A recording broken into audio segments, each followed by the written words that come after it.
Hey, DB, what it do, big homie? What it do, DB? Rob, 65-year-old G, 2K, OG, Eric. We got two OGs in the building as usual. That's par for course, H-Con, man.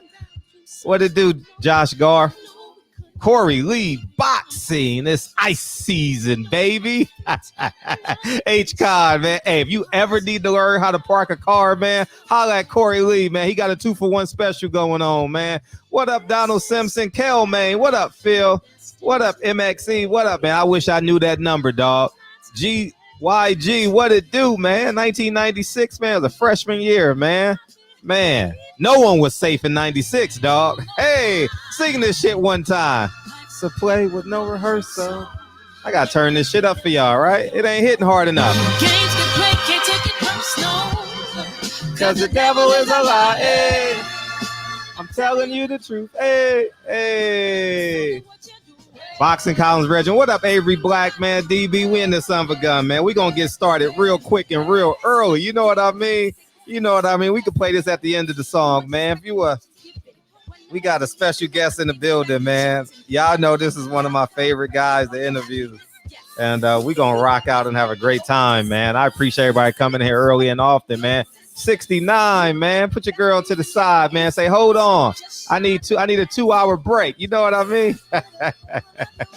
I appreciate y'all tuning in, man. Without further ado, man, we got the one and only Mr. Gary Russell coming in the building, man. I want to say thank you. I thank y'all. And man, I'm just excited to have him here, man. So I just want to say welcome to the show. Welcome to the show, man. What's up, Mr. Gary Russell Jr.? Man, what's goody, man? hey, we thought we was gonna have some technical difficulties. We came right in, man. I appreciate you offering your Sunday night, early Monday morning, man. I just want to say thank you, dog. I genuinely appreciate that. Hell yeah, man. You know what it is. How's the quarantine been treating you, by the way? Man, to be honest with you, it's cool. It's cool. It's been showing me that me and my family been on the right accord, been on the right track. My babies, I don't want my babies to be dependents on society, you know, and stuff like that. So I got them growing their own little garden and everything else, man. So you know, we got a lot of fruits and vegetables and all that stuff going on over here. Eating off the land, that's what they call it, right? That's right. That's right. They better know something. They better get with it. Yeah. So you got off to a great start this year, man. Was it January? January you had to fight? What was that January 25th, January 18th? What was that? February 9th? When was that? It was. I think it was February. February, yeah. The second Saturday in February. Got off to a great start. And quarantine hit you, man. You possibly gonna fight maybe 2 or 3 times this year, man. Man, hope so. Yeah. Hope so. We gotta get one of these suckers to say they want to fight. Suckers, man. You diving right in, man. Fuck the warm. We ain't playing in the kiddie pool, man. Hell nah, man. Hell nah. Man, you mentioned suckers, man. So let's start. I called you this week because I saw the rollout of Showtime, and I noticed that your name wasn't on there. And and I know you've called out a couple of people. I mean, Adrian Broner. We'll go down the list. Adrian Broner, Mikey Garcia. Any updates on them? Man, Will, I had a conversation with Al. I told Al that I move up in weight. I'm not getting no fights in the weight division in which that I'm in. I wouldn't mind moving up to 140. I fight Adrian Broner if he wanted it. You know, Al told me that he reached out to Adrian. He gave them the opportunity to take the fight. You know, for whatever reason, he turned it down. So once again, from 126 all the way up to 140, you got suckers ducking. Point blank period. Mikey Garcia, you know, he was never nobody that was on my radar. I ain't never paid Mikey no mind. You know, but it wasn't until he put his hand in my business. You know what I'm saying? He said something about me putting my arm around Leo Santa Cruz father. It was disrespectful and this, that, and the third. Come on, man. We entertainers. At the end of the day, I was promoting the fight. That's it. That's all.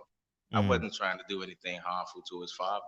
You know, but since you wanna jump like you the savior, the Mexican savior or something, I move up and wait and beat your ass. We Uh-huh. can fight, Mikey. It's not a problem. I will fight you. We can fight. I can jump up. I jump up 3 weight classes to meet you and make history doing it. And make history doing it. I will beat your ass. If you want to make a fight happen, make it happen. Tell Al to let me know something because I heard that Al offered the fight to him as well, and he turned it down for whatever reason. So I mean, since you want to act like you the savior, what's up?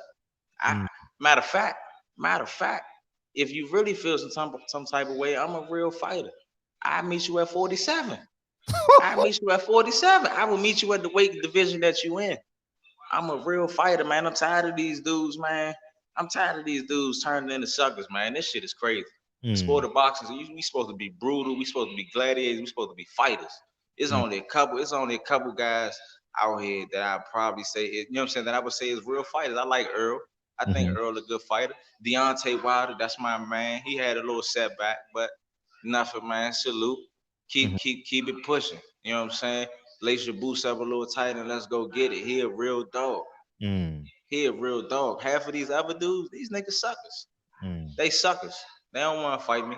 They picking and choosing. They rather fight somebody that's an easy fight for them, that they can easily walk through. I'm one of the ones that's sending pressure. Point blank period. I'm willing to fight anybody. My skill set, I believe in my skill set, my ability, and my talent to take me over with whatever weight division in which I compete against. Like I say, if Mikey want to fight, let's make it happen. Fuck if he want to fight. He talking about. First of all, it ain't had nothing to do with Mikey. They asked Robert Garcia about, what he thought. I know Robert and them from the amateurs. Robert said, well, Gary, I know him from the amateurs. I known his dad. They was always cool, and I think he's just trying to promote a fight. He's trying to get a fight. Robert understands what it is, but for Mikey to come and try and spin it and put his hand in some shit, now you on my radar. What's up, Mikey? We can fight. You scared too? That's some crazy shit, man. You got Leo being scared. Where your father at, Mike? You want me to put my arm around your father's shoulder too to get you to get in the ring and fight? Come on, man. Come on, man. I'm not. I ain't with it. I ain't with the bullshit, man. These dudes suckers. They wearing skirts. They picking and choosing who they want to fight. Mikey lost. Mikey got the brakes beat off him by Earl. You know what I'm saying? Then he called himself trying to fight Jesse Vargas to get some clout back, get himself back together. Get the fuck out of here. He don't even got no title right now.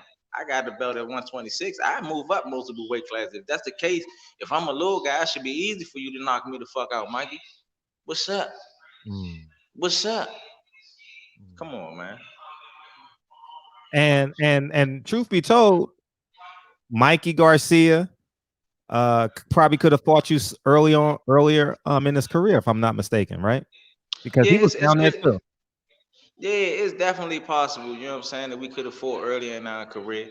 You know what I'm saying? It didn't happen for whatever reason. I ain't tripping. But right now, he can get it. He shouldn't have put his hand in some shit. I hope he know it stinks. I hope he know this. I hope he know it stinks. Don't stop putting your hand in some shit, Mikey. We can fight. I will meet you. Tell your brother to get you in shape to or call Al or something and make something happen. I fight you.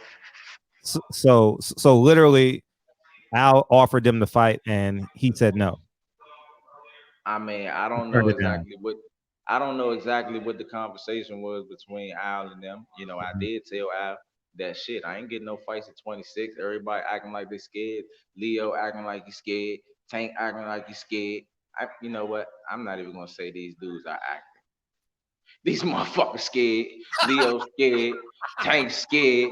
You know what I'm saying? I'm not getting the fights in my division. So what's up? I move up and wait. I give these guys an unfair advantage. And since Mikey got something to say, then what's up? So I pretty much told Al, man, I fight AB. He ain't had a relevant fight, and I don't know how the fuck long. He lost his last 3 fights, 4 fights. Then he had a split decision with the other dude, whatever it was. Split draw with Jesse Vargas. Yeah. Come on, man.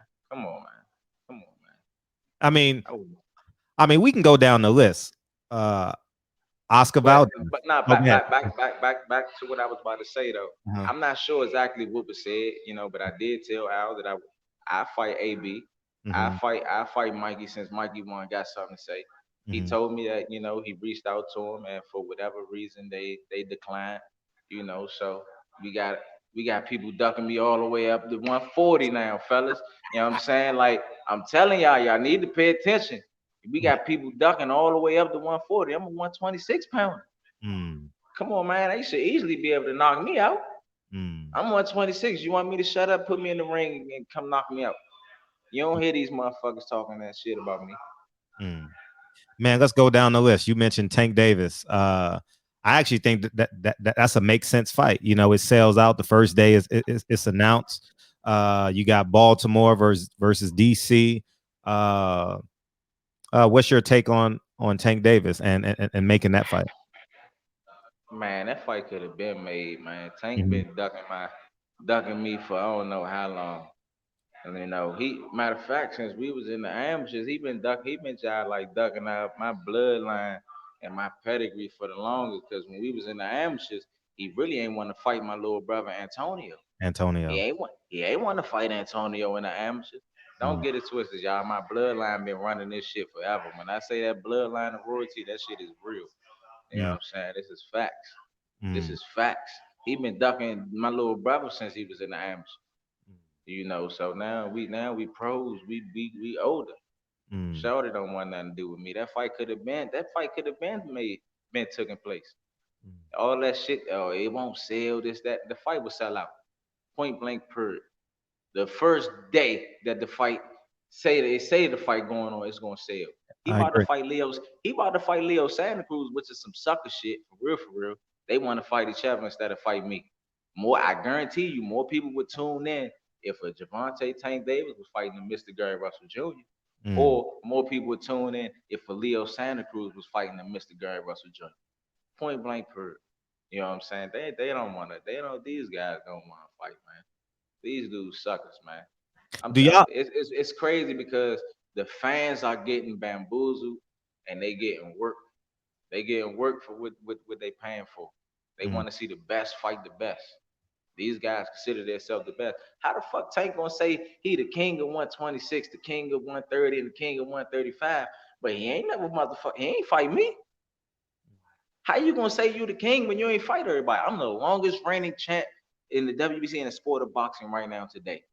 I have the most prestigious title that there is in the sport of boxing. None of these niggas won because I got it. Tank don't want no smoke, man. So we might as well just keep on going down the list, man. First, have y'all ever sparred or any personal interaction? Because I remember, Hell no. because I, because I remember when I interviewed him. I fail to remember what fight it was, but uh, I remember saying he walked up to me before we actually had the interview, man, and he saw the actual interview that you and I had, and he was like, man, Gary too little. He's like, man, Gary too little for me. Yeah, that sound like a bitch ass excuse. Uh, You feel me? That sound like a bitch ass excuse. You mean to tell me another grown ass man said he want to fight you and well, I don't want to fight him. He too little. You's a sucker. Stop playing. I mm, don't care, like I said before, I don't care if somebody was to walk across the street and they 250 pounds, mm-hmm, 6'5". It doesn't matter. mm-hmm. He better put and he get disrespectful and he wanna fight me. He better put his hands up and he better really know how to fucking fight. Yeah, you bet. You getting a lot of love out here, man. Salute to Mr. Gary Russell, man. These fighters scared, man. Suckers. Cold suckers. Y'all recognize real, man. Man, we got Y'all a recognize real. mm. Yeah, that and speaking of which, since you say you're moving up in weight, we'll work our way down to 26. But that 135-pound division is heating up, man. We got uh Devin Haney. Devin Haney is actually in that shit. Oh my goodness, man. Let's not talk about Devin. Let's not talk about Devin, man. His father jumped him out there. Mm-hmm, You know what I'm saying? His father jumped him out there and pretty much said, Gary don't want no smoke. mm-hmm, That's all fine and dandy. I called him out. I know everybody seen me call Devin Haney out. mm, Everybody said I got on the scale and showed him I was 143. We can fight. What's up, Devin? You ain't got no fight. Apparently, people supposed to be ducking you. People supposed to be ducking you or whatever. What's up? I remember. I mm, spanked that ass. What's up? But nah, he instead of him fighting me, he gonna go and fight Gamboa. He about to fight Gamboa. That was already proven that Gamboa was washed up when he fought Tank. Mm. He fought Tank. He ain't show Gam to be blunt, and this is no disrespect to Gamboa because I like Gamboa, you know what I'm saying? But to be blunt, he ain't really had shit. He was just like washed up after he fought Terence Crawford. Mm. He ain't really do nothing after that. Mm. So come on, man. Like these dudes, once again, these dudes are picking and choosing. They trying to get an easy fight, somebody they can easily walk through and all that. That shit dead on this end. Mm. But you gonna go and fight Gamboa. Come Mm. on, man. Fight Yeah. somebody that can really fight. Yeah, I mean that's a great point. But let me give Jay Good a shout. Shout out to Jay Good, man. Keep showing them you can do whatever you want when you want to do it. Frederico, salute to the champ, man. Yeah, salute to Oh Gary Ruff. man. I appreciate you coming into the barbershop, man. And yeah, Tank looked decent against Gamboa. You know, he was. Tank looked Uh, like some shit against Gamboa. mm, He looked like some shit against Gamboa. He was tired after the fifth round. He was throwing 5 punches a round. Are you fucking kidding me?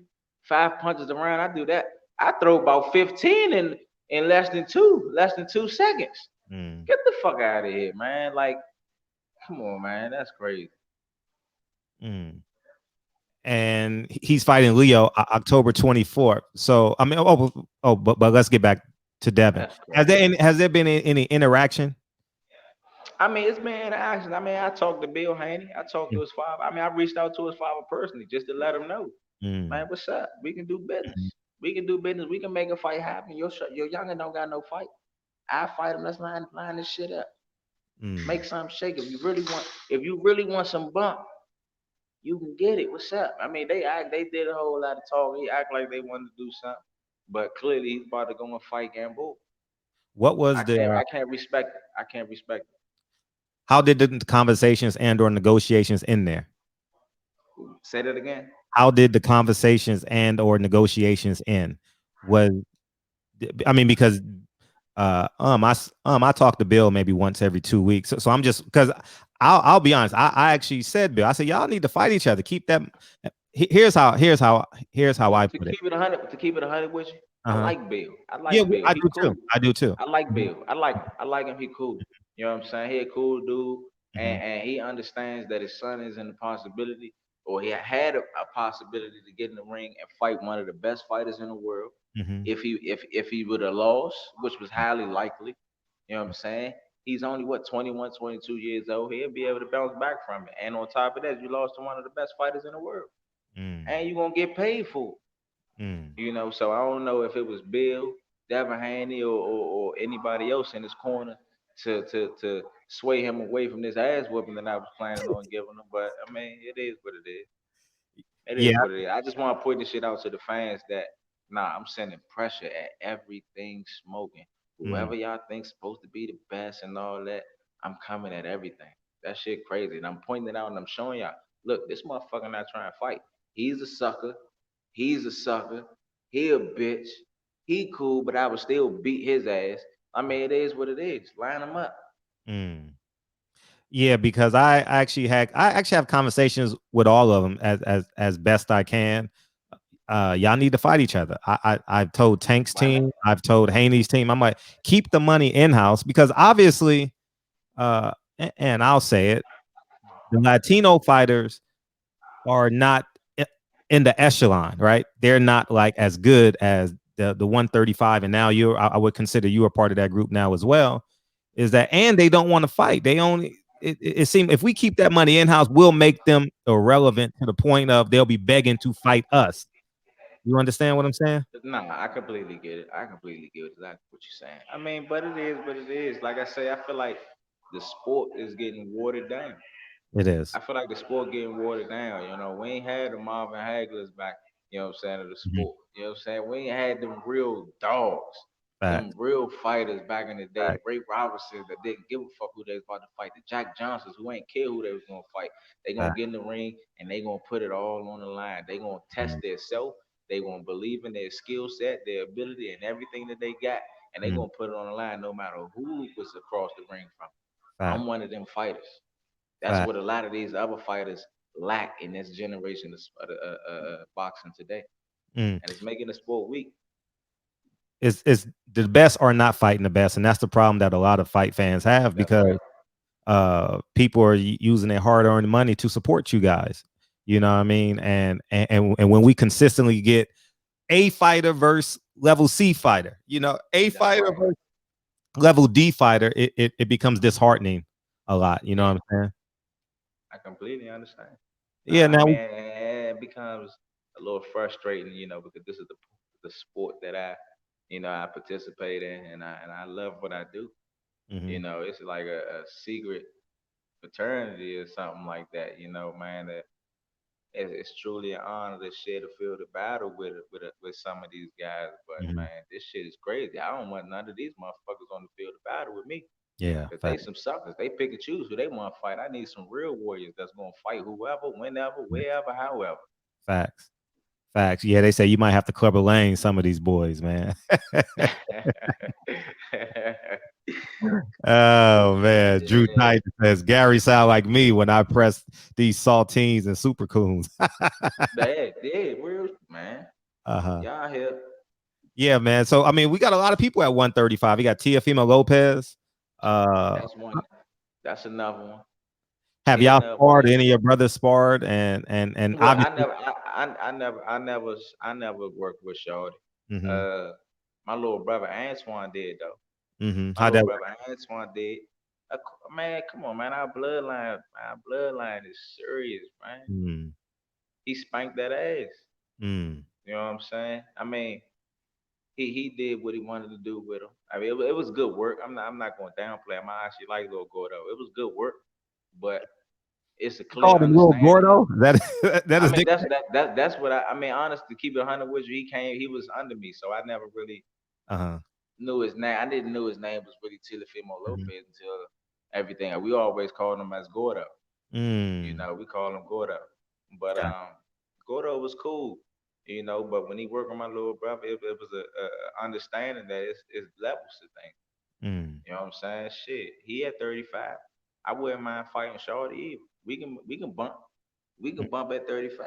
I mean, they better fight me. They might as well fight me mm, because in a little while, my little brother about to be up there at 140. You gonna have to play with y'all gonna have to deal with my bloodline and my pedigree anyway. mm. And I'm a little sweeter with my shit. I like to look slick and look pretty when I'm fucking something up. My little brother just grimy. He just gonna come and run y'all the fuck over. You know what I'm saying? He just gonna run What, he y'all the fuck 13 and over. 0 with 13 knockouts? 13 and 0, 13 knockout. You know Yeah. what I'm saying? So I mean, he just gonna run y'all the fuck over. So I mean, you can pick your poison. I Mm, mean, everybody should have at least have an option to be able to choose their poison, I guess. So pick your poison, man. mm. It's up to these guys. You gonna have to either you gonna see me or in a minute, my little brother gonna get one of these straps at 140, and when you decide to move up or anything like that, or anything around that division, you're gonna have to run into my little brother anyway. So what the fuck? Yeah. And It keep is on what it is. Yeah, keep on going down the list. He's not at 135 yet, but he's claiming to be the best fighter in the world in the lower weight classes. And he actually had a belt at Oh shit. 126. And that's he said, oh shit. Shakur Stevenson. You know what I Oh mean? shit. Shakur. Oh shit. Well, let me go back to Devin Haney Okay. Oh, feel free. because Mhm, yeah, I'm gonna go back to Devin Haney just to piggyback off of that because I know Devin Haney. His father said I ain't want nothing from him. I couldn't do nothing with Devin in mhm, some little video or whatnot. But mhm. I beat Devin ass because I seen Devin. It was a video out when Devin was sparring with Shakur Stevenson. Sure. Did you see that? Yeah, I saw it. Did That's you? online. Okay. And to be honest with you, Shakur got the better of the work. Mm, So it's easy for me to gauge how the work can go with me and Devin because I worked with Shakur before. mm, And to keep it 100 with you, keep this shit all the way 100. When I did work with him, I did defense. I did nothing but just slip and move my head, catch and block whatever the fuck he tried to throw. mm, He couldn't hit me with a grain of rice. mm, And when I did decide to punch, I knocked sparks out his little ass.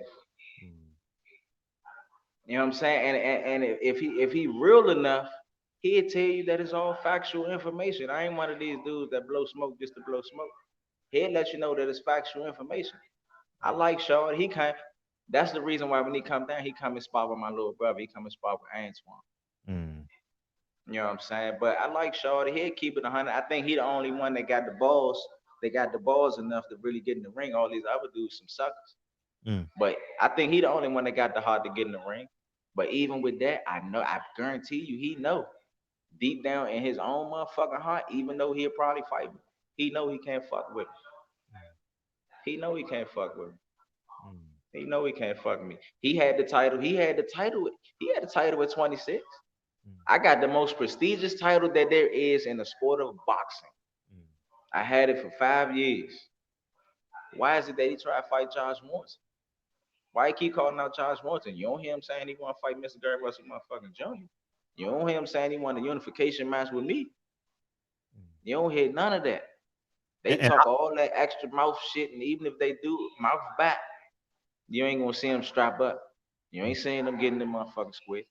mm. I'm one of them guys that's really gonna get in the square and back up everything I'm talking about. This shit is real.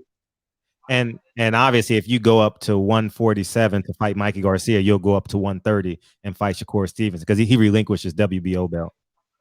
He relinquished the dirty WBL. Yeah, That's what's up. uh-huh. I mean, I don't really pay attention like that, for real. Mm-hmm. You know, but whoever raised their motherfucking hand can get it. I'm not playing. What you mean, man?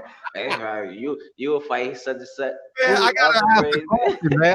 I mean, no, I get it. I get it. I get it. I gotta ask the question, man. Hey, Mr. Sweet Science Executive said, Mr. Gary L. So welcome to the Barbershop King. Has anyone reached out to Riggin Dial for a fight versus you? Is that even a fight that you're interested in before you move up to find other challengers? It wouldn't be a fight that I'm interested in. I'd beat Reagan that ass. I'd beat that ass. He a one-handed fighter. He only hit hard with his left hand. If Mm. that's all you banking on, you gonna get your ass beat. Point Right. blank period. Reagan Dow can't. He wouldn't be able to get past my jab alone. I control whatever. I could dictate and control. Even my last fight with King Tut, I dictated and Yeah, controlled did a hell of a everything. job. Did a hell of a job. Everything. Speaking of, by the way, since you brought up Shakur Stevenson, Mm-hmm. this is a fun fact to the people that don't know. The guy that Shakur Stevenson lost to in the Olympics when he was competing for the gold medal, Mm-hmm. King Tut beat him in the pros. So he beat the guy that beat Shakur Stevenson. And I just unanimous decision in King Tug. So I mean y'all do the math. Mm. Yeah, Big Just Dog saying. Big Dog Willie asked, Mr. Gary Russell, why is Leo Santa Cruz so scared of you? What did you do to him? You are one of my favorite fighters, and you always come with it. Keep grinding. What happened? Man. What happened? Like, no, honestly, I even like for real. I told Leo Santa Cruz because I keep it real with all y'all motherfuckers, right? I walked That's Leo, what you're supposed to do. Keep it not all the way not on 100. camera. I walked up to Leo. I said, Leo, dog, I can't keep on because I like Leo. I'm in LA. So I've been fucking with Leo since motherfucker was 103 pounds. You know what I mean? I've been fucking with Leo for a long time, right? And I said, Leo, dog, I can't keep on protecting you, dog. You know, I'm like, dog, what's up with you and Gary? So can we just get the fight OS? What happened in those fights? Because I beat that ass. I beat that ass. Point blank per. uh-huh. Ain't no. He talking about something. It was a close fight, and it wasn't no damn close fight. I beat Leo ass in the amateurs when I was a baby. I was young. I was an adolescent, and I'm growing. I've grown, and my game has matured much more. I hit harder. I'm faster. My timing, man. Listen, that's what happened. They know what it is. They don't want this work, man. Man, Once again they picking and choosing. Why you think Leo and Abner Mars fought two, three times, recycling fights and all that shit? That's their way of staying away from me. Yeah, and that's a great segue. By the way, I stopped counting at like 6 doors, man. Hey man, go ahead, man. Hey, but that bothered me that rematch wasn't warranted on from my perspective. You understand? And by the crowd, it wasn't either because I think it was either close to a sellout or a sellout the first fight, but the second fight didn't do too well, and obviously we knew what was going to happen because of the lack of punching power. You understand? Right. Yeah, the lack of punching power. Why didn't those fights happen? Why do you think that PBC as a whole has Gary Russell's best interest at heart? Man, apparently they don't. Mm, Apparently they don't. I mean, I feel like I got the best skill set in the sport of boxing right now today. There's mm, nobody in any weight division that I feel as though have the ring IQ, the hand speed to be able to punch hard mhm, and fast simultaneously, to be able to think at the drop of a dime to make the necessary adjustments before you even get back to the corner. I mhm, don't give a fuck if we worked on something our whole training camp for this one specific person, and when we get out there, he's doing something completely different. To have the mental capacity and the IQ to be able to read what's going on and make the adjustment on the fly before you get back to the corner, even to get instruction. It's mm, a different level monster. It's mm, a whole different dog. These motherfuckers don't want that shit. mm. Damn. And it like you see Leo, and this is just me. You see Leo go from 2 fights with Carl Frampton, 2 fights with Abner Mares. He fights a guy I don't know the name of. I can't, but I remember he fought him in February. And then he fights on Deontay Wilder's undercard, and now Right. he's fighting Tank Davis. Tank Davis. Yeah, Tank Davis. It seems that like PBC has an agenda. You know what I mean? Like I maybe. mean, that's what it seems like. Mhm, I feel like I got the best ability in the sport of boxing right now. mhm, mm, It's crazy because I got the skill. I got apparently it's about a motherfucking popularity contest or something. mm, I'm a real person. I'm a real person. I'm not one of these guys that fake the funk, that wanna that what I'm saying, that's pressed to do something extra. I'm not one of them type of guys. mm, I'm a family man. I'd rather be around my babies. You mm, know what I'm saying? Chill with the fam. Maybe go hunting, get in the woods and go and kill something and put it on the table. mm. I'm one of them type of guys. Like that. But maybe the media, they we in this type of society where though they want you to shuck and jive and do all that extra shit. I'm Mm. not with that. I'm not a shuck and jiver. I'm a real man and I'm gonna stand on all 10 that my mother, my father, and the creator blessed me with. I respect Point that. blank per. Candy Slim 501. Oh shit. He says, respect Gary Russell, but I got Dev over everyone under 147. Please push for that fight with Dev because Dev needs a name like yours for the doubters. Nah, man, look, that's what's up. Everybody's entitled to their own opinion. Sure, You know sure, what I'm sure. saying? Everybody's entitled to Barbershop. their own opinion. Uh-huh. I don't got no problem with that. But that makes me start to question a lot of y'all fans though. Mm, Because a lot of these fans, the people that y'all consider to be the best and all of that, these motherfuckers picking and choosing who they want to fight. They scared to fight this person. They don't want to fight that person behind closed doors, and they keep this shit a secret. So to the fans that's liking some of these suckers, man, apparently, you know what I'm saying? You might want to look in the mirror. This shit crazy. Was there any ever other negotiations between you and Abner Mares? Was that ever a fight a possibility on the table, anything like that? It was on the table. It was Mhm, definitely on the table. It was on the table, but to be honest with you, I don't think Abner really wanted to fight me. I was going to fuck him around. mhm, Um, and then they said that he had his eye injury, he had an eye injury or something like that. mm. And I think that had something to do with it. He had a detached retina or some shit. Yeah, I would have ruined the rest of the career that he did have. It was his yeah. best interest not to fuck with me. Yeah. Yeah. Macro Jabo, what's up, man? He says, I know how to get the fight with Leo Santa Cruz. Slap his girl on the ass. And we Oh need no, that no, low. no. We need See that rematch Roman. now that's disrespectful. I ain't smacking nobody girl on the ass. I just put my arm around his father just I'd cause have to run I up. just thought this shit was ironic. Like, damn, I've been trying to get get in the ring with you. I Mm, can't even get within 10 feet of you. mm, It's so funny. Your father right here. Let me go ahead and put my arm around him. What's up? I can put your arm around. My arm around Pops. Why the fuck I can't do the same thing to you? Mm, You hiding? mm. You hiding or something? What's up? Why Come they on, man. why they depriving you of being? I'm gonna say this because they called it the Pacquiao, so it's acceptable in boxing.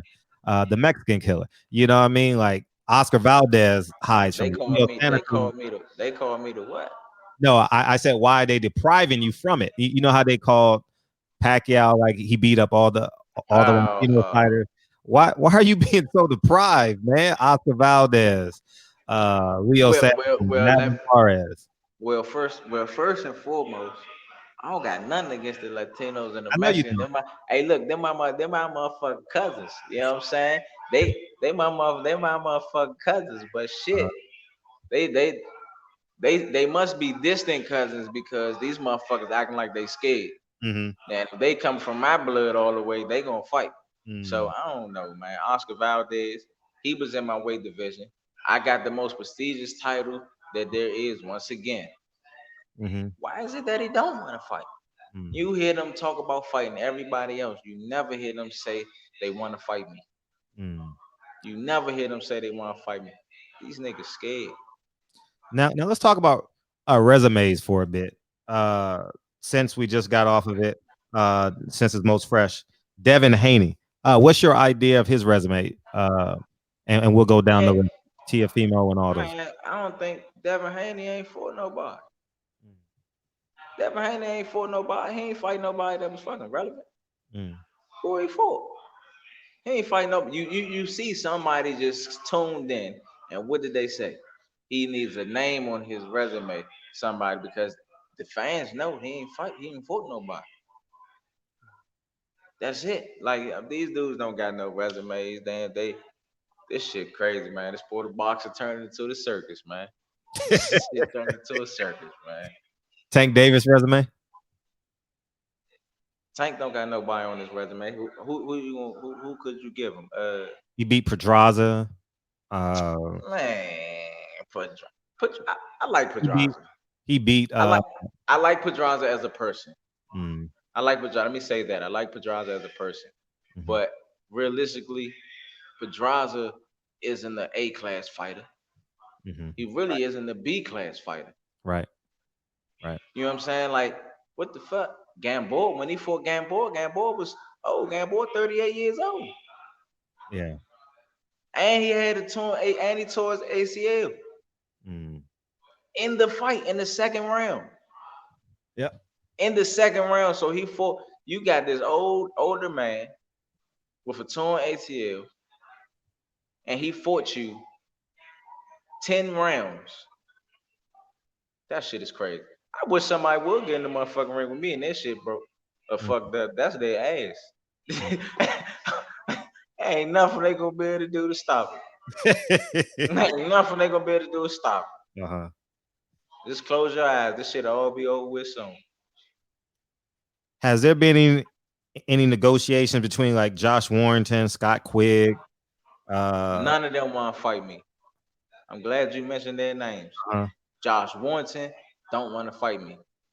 Scott Quigg, don't none of them want to fight me. I had the title for how long? All of these guys has been in the same weight division. mm, Once again, I need the fans, the people that's watching this. The WBC, WBA, IBF, and the WBO are the biggest belts in the sport of boxing. The four. sure. The Mhm, WBC is the most prestigious belt in the sport of boxing. Period. Everybody that fight in boxing, if mhm, you really want to be that guy, you mhm. want that WBC belt. You want that green belt. Sure. You want that green strap. Mhm, That's the strap that's gonna give it to you. sure. None of these motherfuckers want that. Mm, None of them want it. Not when I have it. They must want. They must want to wait for me to relinquish my title or something and something to try to get it. But other than that, don't none of them want it. mm. Scott Quigg, Lee Selsby, Josh Warrington, Carl Frampton. Damn. None of them. None of them wanted it. A whole era of boxers ducks you, dog. From the 126, Damn. Jojo D. I like Jojo. Jojo Diaz fought me. Fuck. Jojo Diaz fought me. Oh. The whole pay attention, fellas. Scott Quigg, Mm, Lee Selsby, Carl Frampton, Leo Santa Cruz, Mhm. Javante Tank Davis, shit, Devin Haney. He had a possible opportunity to fight. He wanted to fight Gamboa. I just put the pressure on him and told him. He talking about something. I'm only 143 soaking wet. All I gotta be is 135 for the commissioner to say the fights will go, baby. Yeah. Come on, man. Spin that, play that, try to spin them games with somebody else. I'm a real dog, show. Mm. AF Fit Cornell says Jerron Ennis beat your little brother in the Olympic trials. He knocked his And mouth he out. Talk about that. and he got his ass beat. Ain't that the same person? Hold on, Jerron Ennis. He beat my little brother in Olympic trials. I'm glad. I'm glad he brought that up Mm-hmm. because only a few fighters in the history of the sport of boxing has been able to accomplish what I'm about to say right now. Mm-hmm. In the Olympic trials, is a double elimination. Only a few fighters done this. I'm gonna give you the names: Roy Jones Jr., Floyd Mayweather, And you. Evander Holyfield, Gary Russell Jr., and Gary Antoine Russell.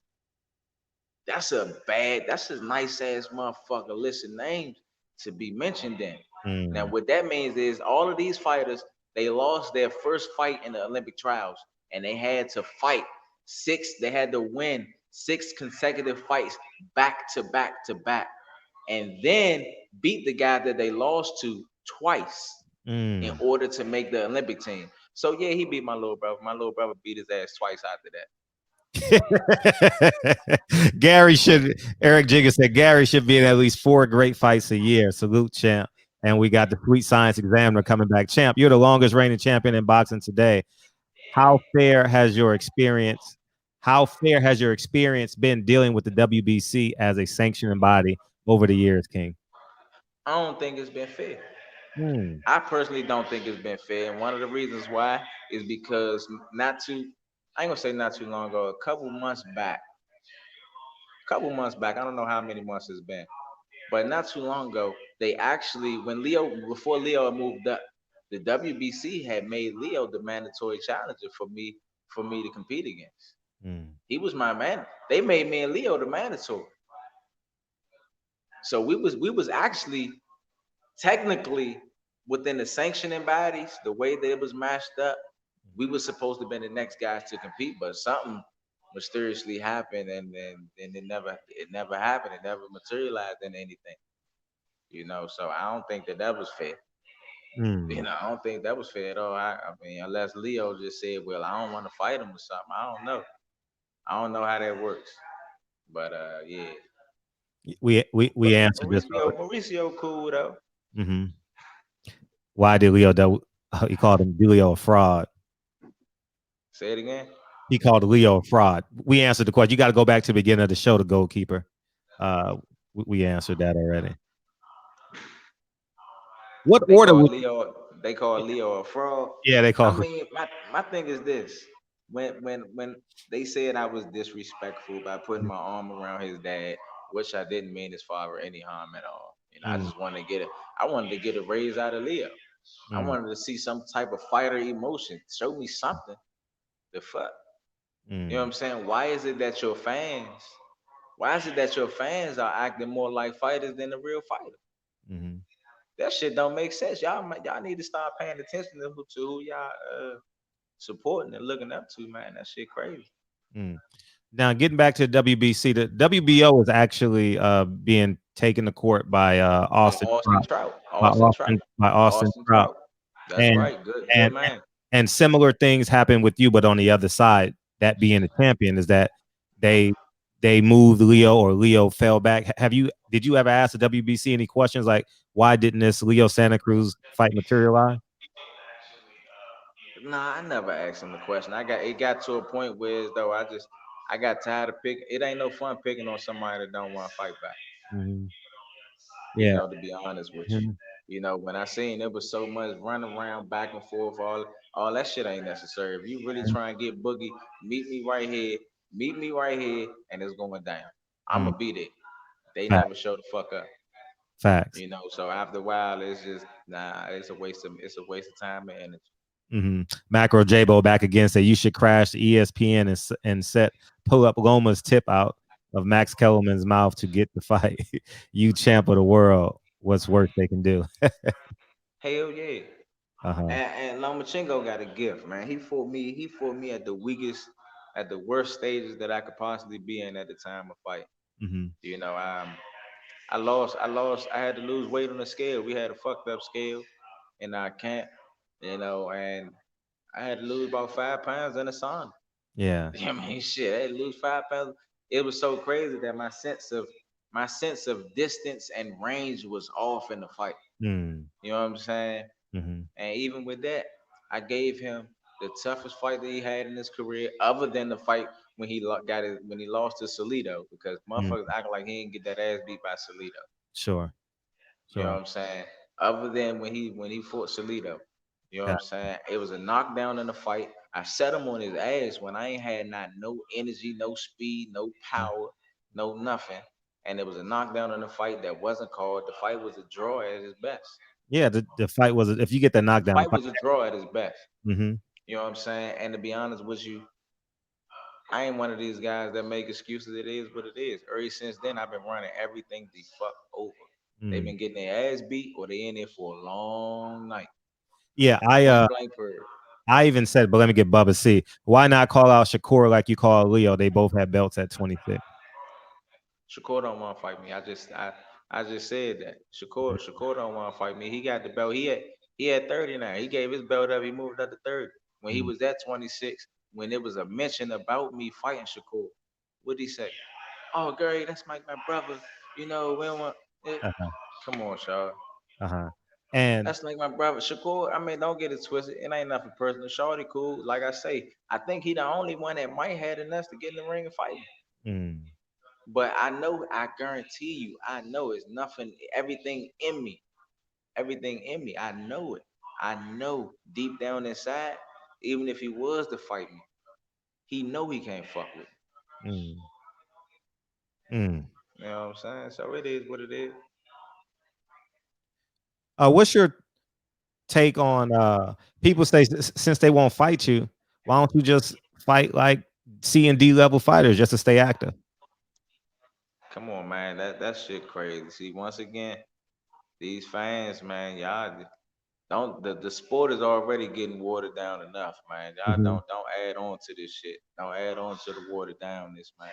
Mm-hmm. You know, don't add on to it. I'm not gonna fight no C and D fighters. I don't get no. Ain't nobody gonna. I ain't one of these guys that's gonna be. I ain't like a Tank Davis Mm-hmm.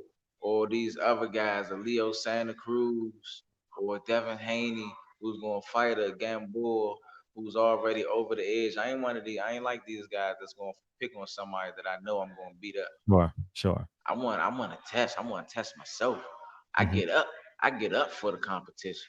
Mm-hmm. Ask any real competitor, any real warrior, or anybody real competitor.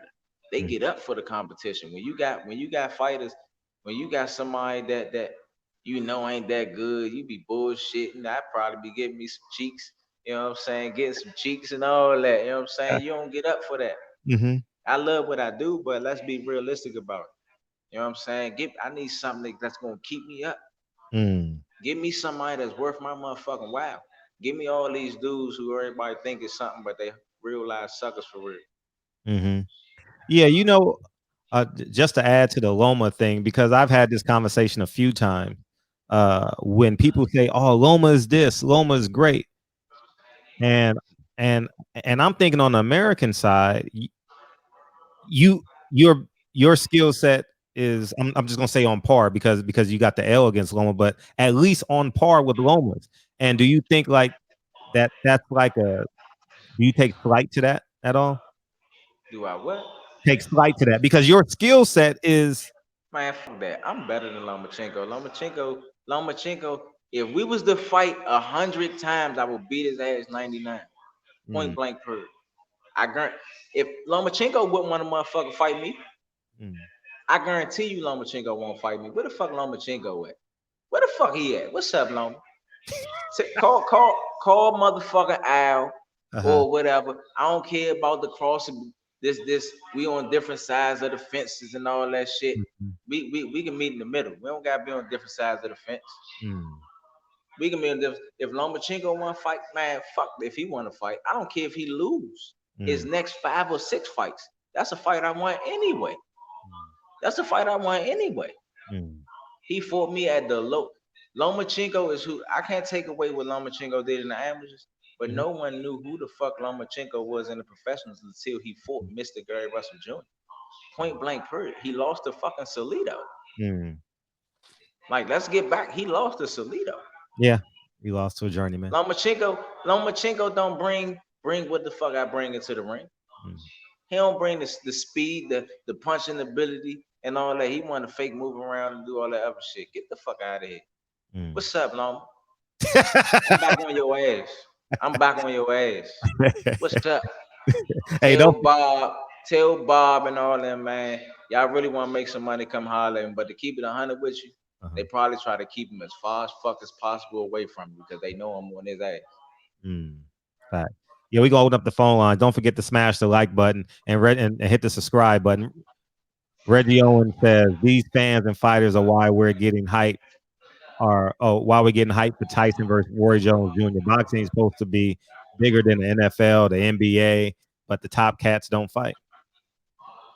Yeah. Mm-hmm. Yeah. Nah, you right about that, man. And that's Mm-hmm. gonna be a good one too. That's gonna be a good one. I pay to see Mike and Roy fight, man. Mm-hmm. That's gonna be a good one. I'm Yeah. looking forward to seeing that, man. That's gonna be a good jump. That's gonna be. I don't Man, give a they fuck. gonna be tired. Hey, look, They'll be so gassed out around I 4. don't Man. give a fuck how it goes. I hope both of them. I want Listen. them to get paid, though. I want them to That's get. exactly what I was about to say. We prize fighters. I hope both of them get a shitload of money. Mm-hmm.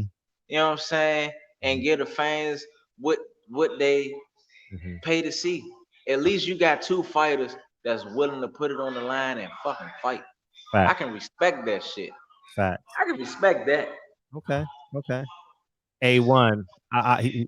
He's probably not a fan of the Russells. He back in the chat. He says, Boots knocked your brother's mouthpiece out 3 times in the trials. You honestly thought your brother won. It doesn't matter if I thought he won or not. The judges did. The judges did. Yeah. 2 out of 3 times, right? 2 out of 3. Hey, what the fuck? Hey, look, and he did it twice, 2 out of 3. So come on, man. Like, I understand Right. you want to support. I understand you want to support your man. That's Mm-hmm. cool. You know what I'm Mm-hmm. saying? You got to. You know what I'm saying? You got people that's gonna genuinely support. Absolutely right. You You're know what I'm absolutely saying? right. And I respect it, but you gotta call an ace a spade, my nigga. You know Sure. what I'm saying? My little brother, they fought 3 times. My little brother beat his ass twice, point Right. blank period. It ain't nothing you can say about it. Okay. I'm telling Mac Drabo back again, man. You got fans out here, man. Don't let these motherfuckers fool you, dog. Man, Oh, hey, look. This is my biggest show I've ever had, dog. Hey, I'm man, telling you, real dog. recognize real, man. There's a lot of fake motherfuckers out here populating Yeah, the planet, but yeah. real recognize real. People the buck. And I tell everybody, when my honestly greatest interviews are you, Deontay, and Earl. It's just so natural. I ain't gotta be like, man, well, I can't say nigga. Maybe you don't know English that well. I just sit back and we just campaign and champagne like we know each other our whole entire life. Man, nah, that's what it is, man. Uh-huh. And they talking about the word nigga. I ain't tripping over that. That's our motherfucker word now. Yeah. Y'all can't say that shit. Y'all can't say that shit. We can say it. I'm one of the most intellectual boxers in the sport of boxing right now today. Don't get it twisted. Don't get it twisted. Macro Jabo says, I'm telling you, champ, what you did with Leo Santa Cruz's dad was a good move. Might have to do that to Loma the same way. Man, he sucker, man. Hey, you see, he ain't fight. Mm-hmm. You see, he ain't fight. Mm-hmm. You know what I'm saying? At least, and I respect him for at least being astute enough and understanding that it was nothing but just promotion for the fight. You know, that's all it was. You know, promotion for the fight. But man, look, I'm this shit get crazy, man. I ain't shucking a job for these dudes, man. Tell these suckers to get in the ring and fight. I'm a real man at the end of the day, man. What's up? Now we going up the phone lines in a second. Now you mentioned Olympic trials. This is a great segue. There was a rumor, and I've heard it for years. about you and Terence Crawford. You and Terence Crawford got into a fight and you broke his jaw. Is that real? Is that fake? What happened? Give us the play by play. It's partially real. Uh huh. He definitely did get his shit split though. Don't get it twisted. That shit is definitely real. Mm. I mean, that's funny as shit. That's funny. But nah, I mean, he ended up getting into a spawn session with a good friend of mine, man. My man called Doggin. You know Mm. what I'm saying? We call him AKA Dynamite. Good guy, man. Good man. Shout out to man, my condolences goes out to the Richardson family for my man Amen. Nazim. Amen. Nazim was a good dude, man. You Mm. know, that's he's related to Dynamite, to Carl Doggin, you know. But they ended up spawn.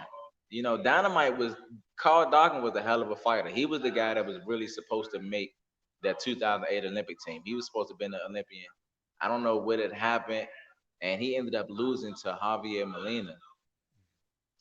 He just wasn't on his game. I don't know if he wasn't focused, just wasn't training, but he had all the skills to do with it, whatever it needed to get done in that ring. And he sparred Terence Crawford. Mm-hmm. Terrence knew that Dynamite in our era, Dynamite was that guy in his particular weight class. Mm-hmm. And when they sparred, the spawn was a little competitive. You Mm-hmm. know, it. I guess Terrence felt like Dynamite was supposed to get out on him, and Mm. Dynamite didn't. You know, and Terrence got on the phone and called home and told everybody, man, I work with Dynamite. Dynamite ain't all that, this, that, and the third. Now, mind you, we had the Olympic training center. Already, I think we already made the Olympic team, and we had the Olympic training center, so everybody's up there. Saddam Ali, Demetrius Andrade, uh, uh, who else was up there? 2008, Yeah, 2018. the 2018. You Mm-hmm. know, Olympic, the whole Rashid Olympic team. Warren. Rashid Rashid Warren was there. Warren, Mm-hmm. another good friend of mine, Deontay, Deontay Louis Wilder. Yanez, Deontay Wilder. Deontay, Deontay. Who else was up there? What's the guy that fought? He fought. Damn, I can't think of his name.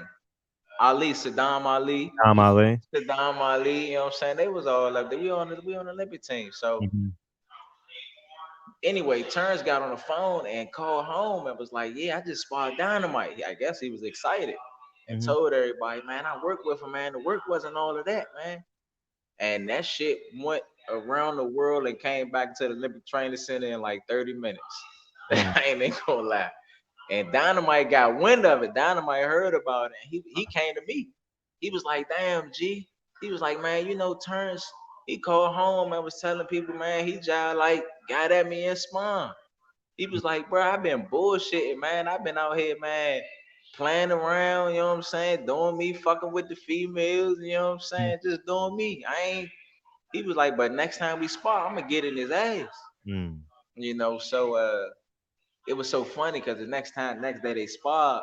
We mind you, we was doing computerized scoring to get us ready for the Olympics. Sure. So they had these headgears, these monitors inside the headgear, and they had like a big ass 75-inch screen TV. So Mm-hmm. whenever you got touched, it'll bing on the TV, Sure. 1 point, 2 points, and there was this thing called the mercy rule. Mm-hmm. If you was to ever get down by 20 points before the fourth round, they'll automatically stop the fight. That's called the mercy rule. So when they sparred, Dynamite, he was slick. He could box. He could move. You know, and Terrence was more aggressive, but Dynamite mercy ruled him. He 20 pointed Terrence Crawford. Uh-huh. You know what I'm saying? He 20 pointed him, man. They stopped the spawn. Mm-hmm. And Dynamite was in the ring. He was like, mercy rule. And so everybody in there was turned up. You know what I'm saying? Everybody was turned up. Uh-huh. So Terrence, he was in his feelings. He was mad and all that extra. And he get out the ring. He get to asking people about the spawn. So he walks up to me. I'm wrapping my hands. I'm minding my business. I'm wrapping my hands. I'm in my head. I'm like, damn, Dynamite job like did this motherfucking thing. So I'm Uh-huh. wrapping my hands. Terrence walk up to me. He like, man, what you think about the spawn, man? He was running, right? I'm like, well, we boxers, you know what I'm saying? We supposed to hit and not get hit. He was moving, but he was moving with a purpose. Mm. So he ain't like what I said, and got the frown on his face and yelling and all that. I'm not gonna go back and forth with another grown ass man. So he got his shit split. It Mm. was only one punch thrown. It was only my punch thrown. He got shipped the fuck off to sports med to go get his shit checked out. Point blank period. Damn. You know what I'm saying? That's not it's not a rumor. This some factual shit. This Mm. some factual shit. All that shit that Tank talking, he wish he can catch me in the closed room and all that. Stop playing, shorty. Don't make this shit Mm. personal. Mm. Don't make it personal. It's business, but don't make it personal. You done seen me knock niggas out from your gym. You done heard about me fuck people up from Mm. your gym and all that. Like, come on, man. I've been a menace out here. Stop it, shorty. Mm. Stop it, shorty. Yeah. Stop it. But nah, it's not a rumor. There's some factual shit. Uh-huh. You know what I'm saying? Shit. What if put it like this? If Terence feels some type of way about it, if he don't gotta fight, I fight him. He can get that shit back. What's up? You'll fight What's Terrence up, at Terence? 47. You'll Fuck fight. yeah, I fight. Fuck yeah, I'm a cold man. Once again, right now I'm probably like 138, 139. You'll fight But Terrence at 47, dog. let a motherfucker walk up to me. He can be 250 pounds. If Uh. he get out of the line, he better put his hands up and be ready for a real fucking fight. Uh. If he's mad about me being honest about some shit that really the fuck happened, tell Bob to give me a call. We can make a fight happen. He can redeem himself. Mm. What happened thereafter? So you split I his mean, wig. ain't nothing happened out there. Ain't nothing. He got his shit split, and he went, and they had to ship his ass off to Sports Med to go get him checked out. That was it. That was all.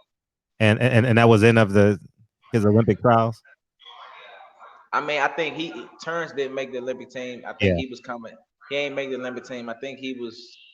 I didn't know if I don't remember if he was an alternate or if he was just one of the guys that was coming to Mm-hmm. help the guys that made the Olympic team, like give them some Oh, sparring okay, gotcha. or Gotcha. whatnot. I'm not sure which Mm-hmm. one it was, but that was the situation. But if he feels some type of way about me being factual, being real about some shit that really is what it is, tell Bob, give me a call. We can make something shake.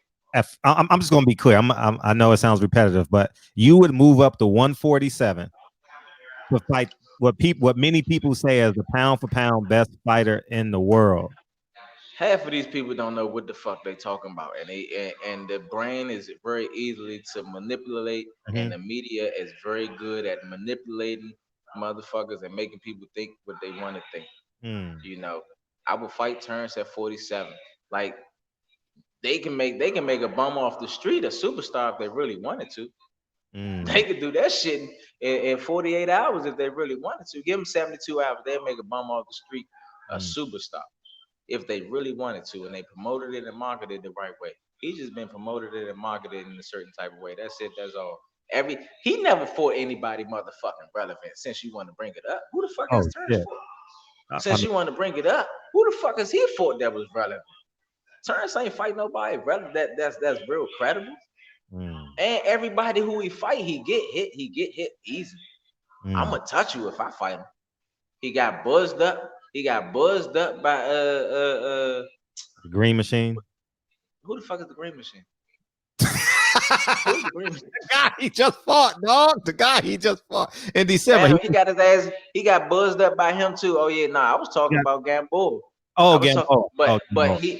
but once again, these are the people that they say is pound for pound in the Mm. sport of boxing. It's Marcus of Queensbury.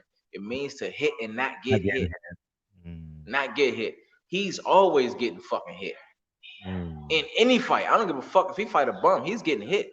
He gonna get hit with something. Mm. He gonna get hit with something. I'm one of them fighters that when I fight, 99% of the time when I'm fighting, motherfuckers not winning a round. I'm one of them fighters, people not winning rounds. In the whole fight, Earl Spence did it. Earl Spence did it with Mikey. But other than that, I'm one of the only fighters that everybody who I'm going against, these motherfuckers not really winning a round. Yeah. It's funny you say that because I was thinking about that as it pertains to your fights. And I've seen, from ground zero, but since the Loma fight, you've maybe Whitewashed, lost the running shit most over. you've lost was 3 rounds. And I can honestly say, because I saw it and I actually did an interview with you on it, you actually gave someone the 12th round because you knew you were up by at least 9 rounds, or Yeah, you had it was won already option 9 too. rounds, and you was holding and looking at the clock. And I asked you about that. Yeah. And Yeah, I mean, what the fuck? I'm up. You can't do nothing. I got the measure. You can't hit me when you mhm, can't hit me with none of that shit. I mhm, can slip and see everything you throwing. I done beat your ass for about 9 rounds. I mhm. can coast. I could chill. I could lay back if I want to. Fact. I can lay back. It ain't nothing you can do. I'm way the fuck up on the scorecards. Mm. Damn. 140. We're going up the phone lines, Brad. Let me get triple OG. What up? It's a mother father. It's a mother father to know you gonna get hit 200 hard punches just thinking about a fight with Gary Russell. Seen 5 of his fights. Fear of this man is real. He actually went to your fight in Philadelphia. He actually That's drove what's up. from Virginia to come to your Oh fight. Yeah, he man, actually drove to your fight. man, look, I sincerely, genuinely appreciate that, man. I need more love and more Uh-huh. support. Uh-huh. And man, thank you for being one of the real ones, cause real Mhm. recognize real. Mhm. Don't get it twisted though. These fake motherfuckers recognize real too. Yeah. Oh, That's why they ain't trying to get in the ring and fight me. hey, speaking of that, hey, someone just called. I mean, someone just said he back in here again, man. He said, Gary, stop capping. Bud stops you in 3, Devin in 7. Keep pushing for Dev, shorty. Jojo Diaz touched you up good for 6, so stop it. What?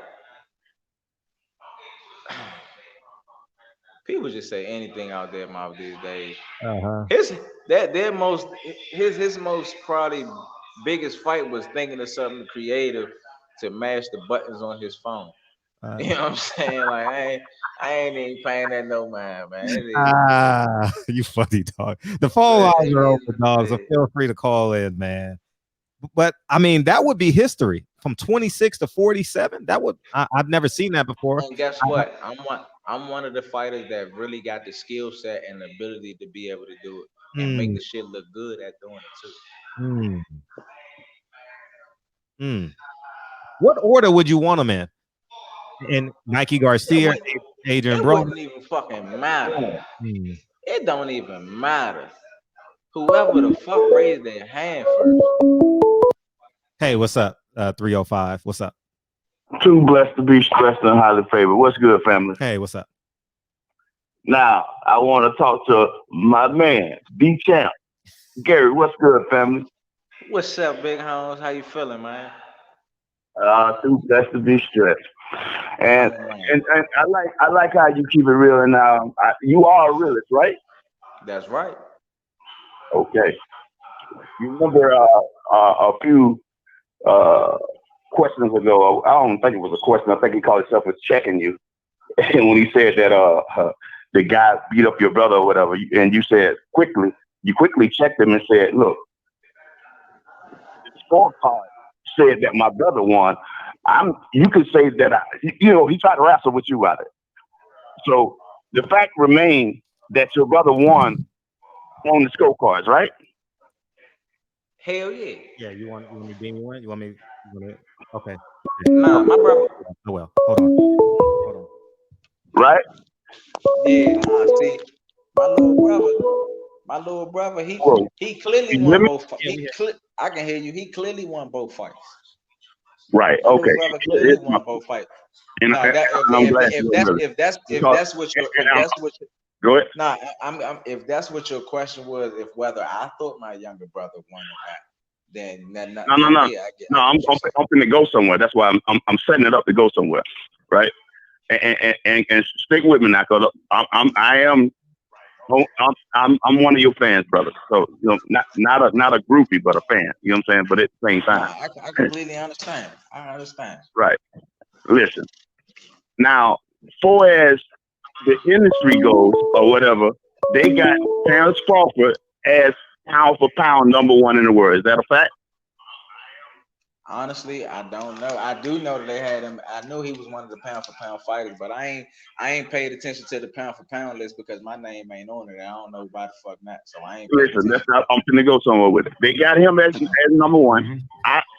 And listening to you, right? I get your point, right? I cannot argue with somebody that's a professional at this game. Now I can argue with somebody sitting on the couch with me. I can't argue with you, right? You know what I'm saying? You in the game. Right.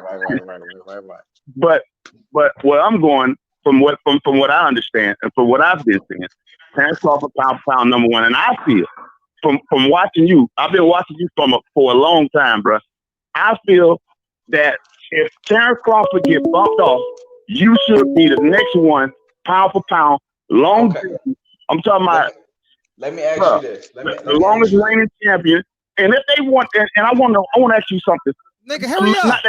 Not that you really give a damn about the belt, right? Will you hurry up, Do nigga? do Man, we you got these phone calm lines down, hot. brother? Calm down, brother. Listen, do you feel that you should have been a franchise champion, or you don't really give a fuck about that? I don't care about it, but the fact that I'm the longest reigning champion in the sport of boxing, I feel as though I definitely should be. Right, right. Okay. It's a If visit that now. makes Hey, sense. Fred, I appreciate it. Appreciate Hey, you, man, dog. I love you, Garrett, and I'm gonna continue to Appreciate it. support, fam. All right. Appreciate Man, that. thank you, man. I One. appreciate the love, dog. Absolutely, absolutely. One. Hey, we gonna hold the phone lines for a second, man. Hey, we gonna get this deal done right now, Mr. Gary Russell, man. Without further ado, man, Mr. William Haney's on the phone, man. Who on the phone? Mr. Haney. Mr. Haney. Bill? Yeah. Mr. Haney, go ahead.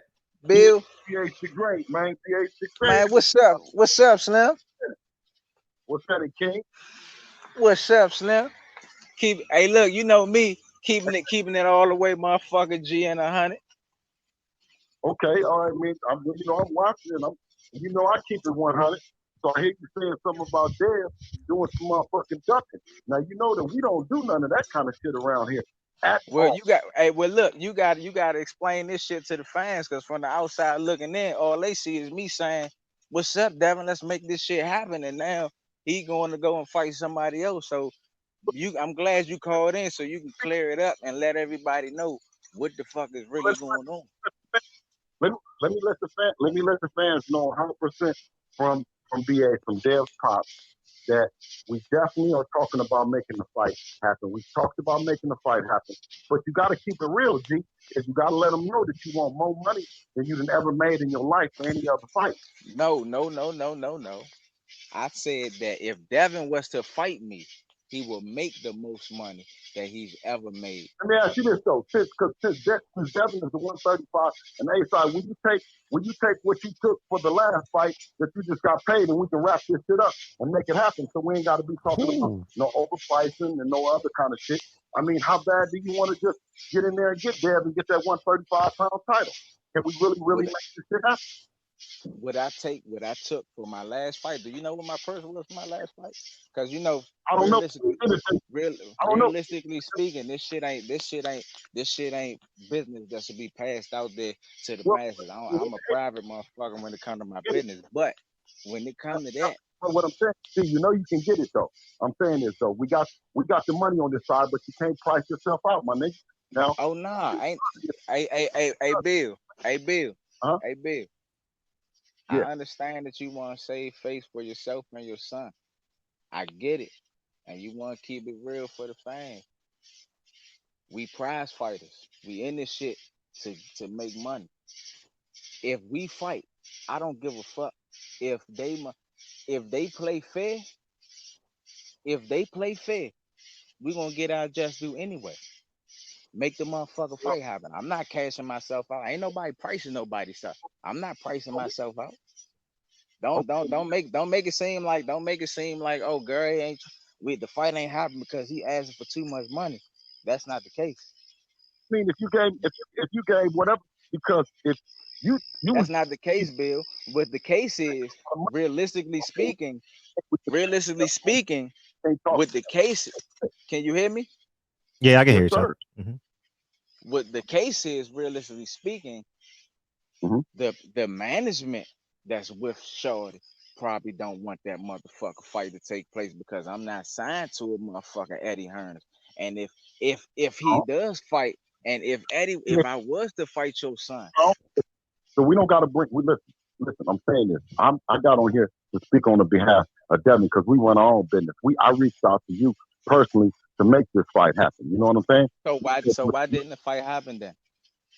Because your number, because the amount of money that you want to fight. So you telling me because of the number that we want to fight is the reason why you ain't fight? Who's in control? Who's in control of that?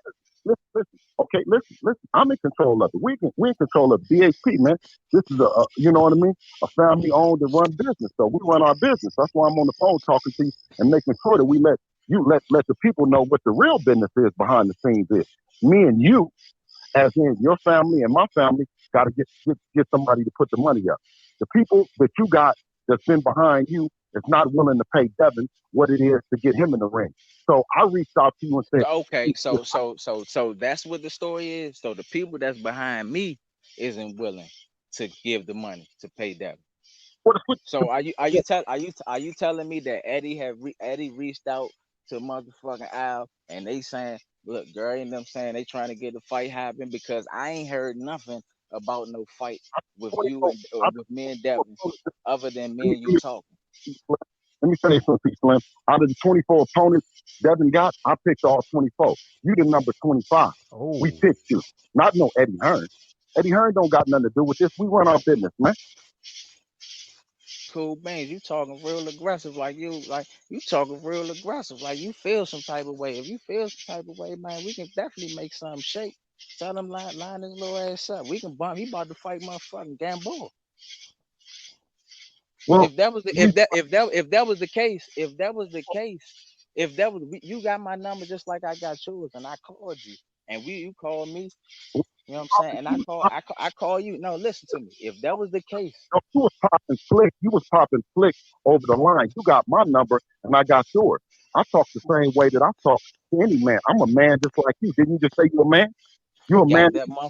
You got that motherfucker right. So if that's the case, well, guess what? Guess what? If that's the case, line your son up to get his little ass spanked.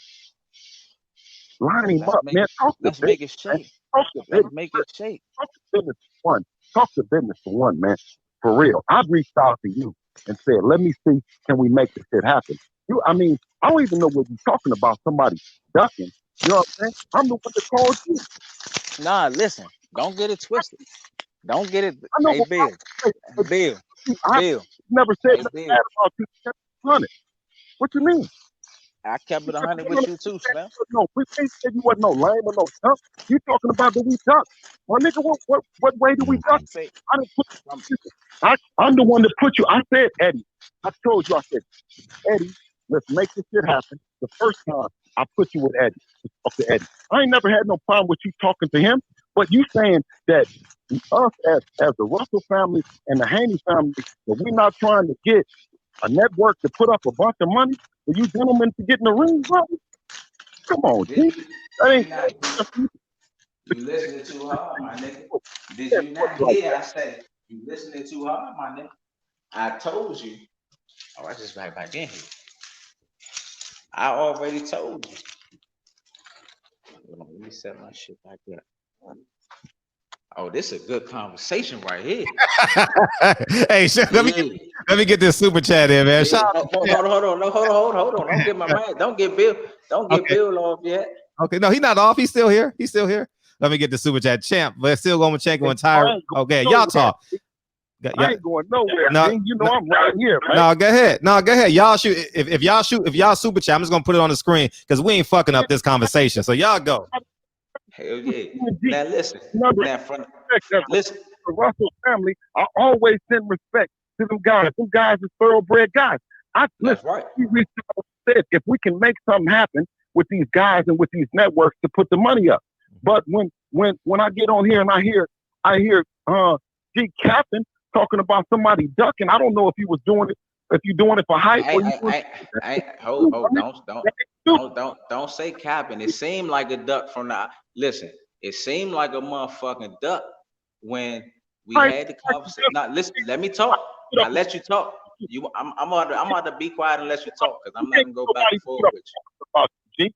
You can't get nobody to put a quarter up right now about you, brother. Fuck you mean ducking? I'm the one that called you with the money. G? I'm the one that called you with Eddie Hearn. Ain't nobody else fucked with Eddie Hearn but me. And I told everybody, when I told you, I said, dude, a good dude, man. Dude got some money. He'll get a good dude, man. You know what I'm saying? You said that. Yeah. You said that.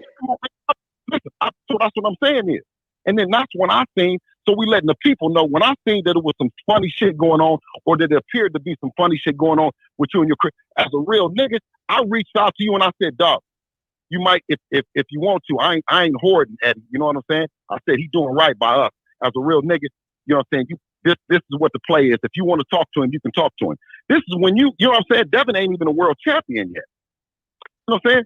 So then when it came back, when you said everybody at 135, I called you up on the phone. I said, gee, hey, you know what I'm saying?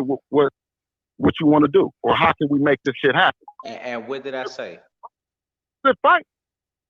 You ain't never turned down no fade. That's why I called. Gamboa ain't no slouch. Gamboa wouldn't turn down no fade with you either.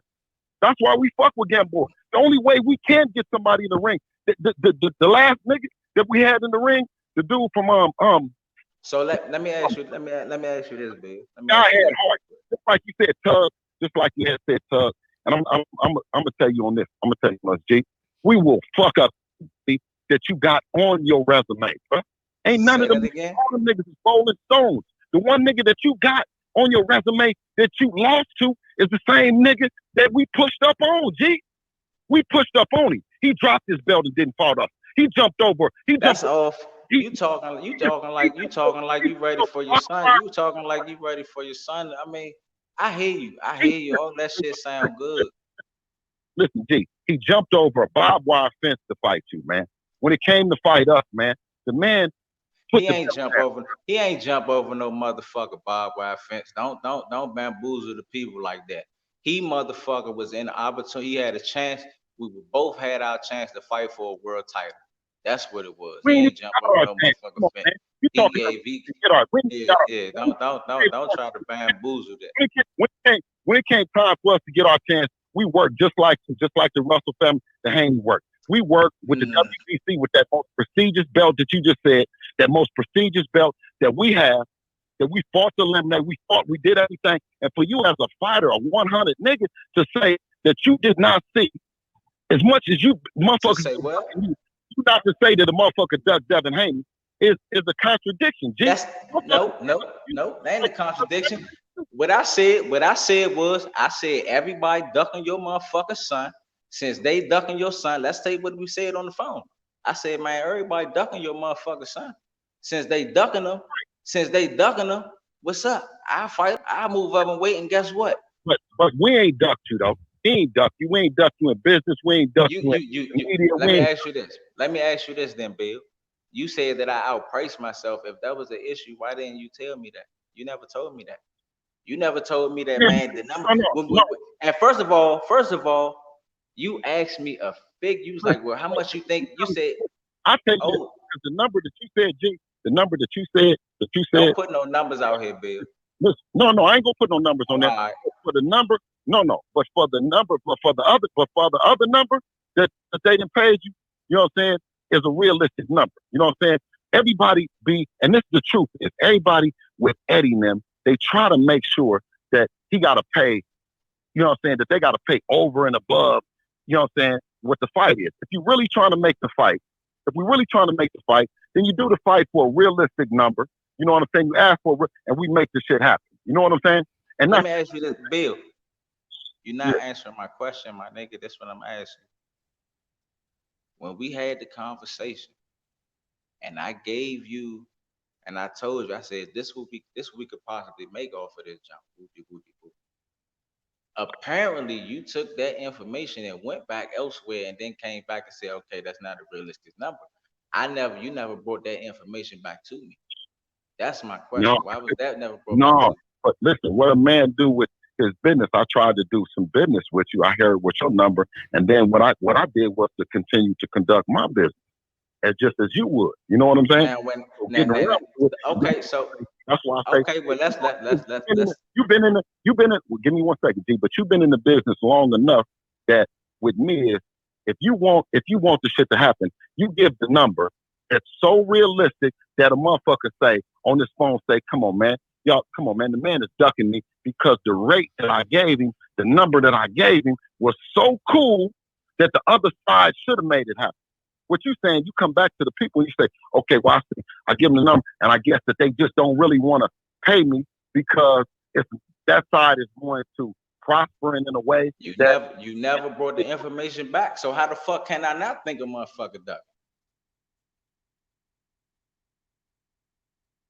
You never came back to me and was like, man, G, for real, that number you said, man, I don't think that we'll be able to get that. You never came back and told me to say that. Next thing, I ain't heard nothing else from you.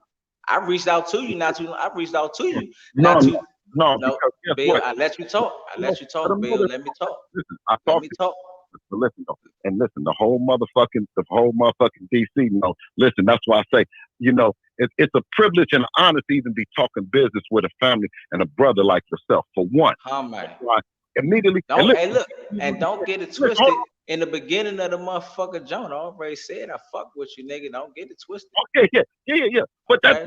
Listen, because we fuck with each other, that don't mean that I won't get on your helmet or you won't get on mine. Now listen to this. You already here. Now, now listen to this though.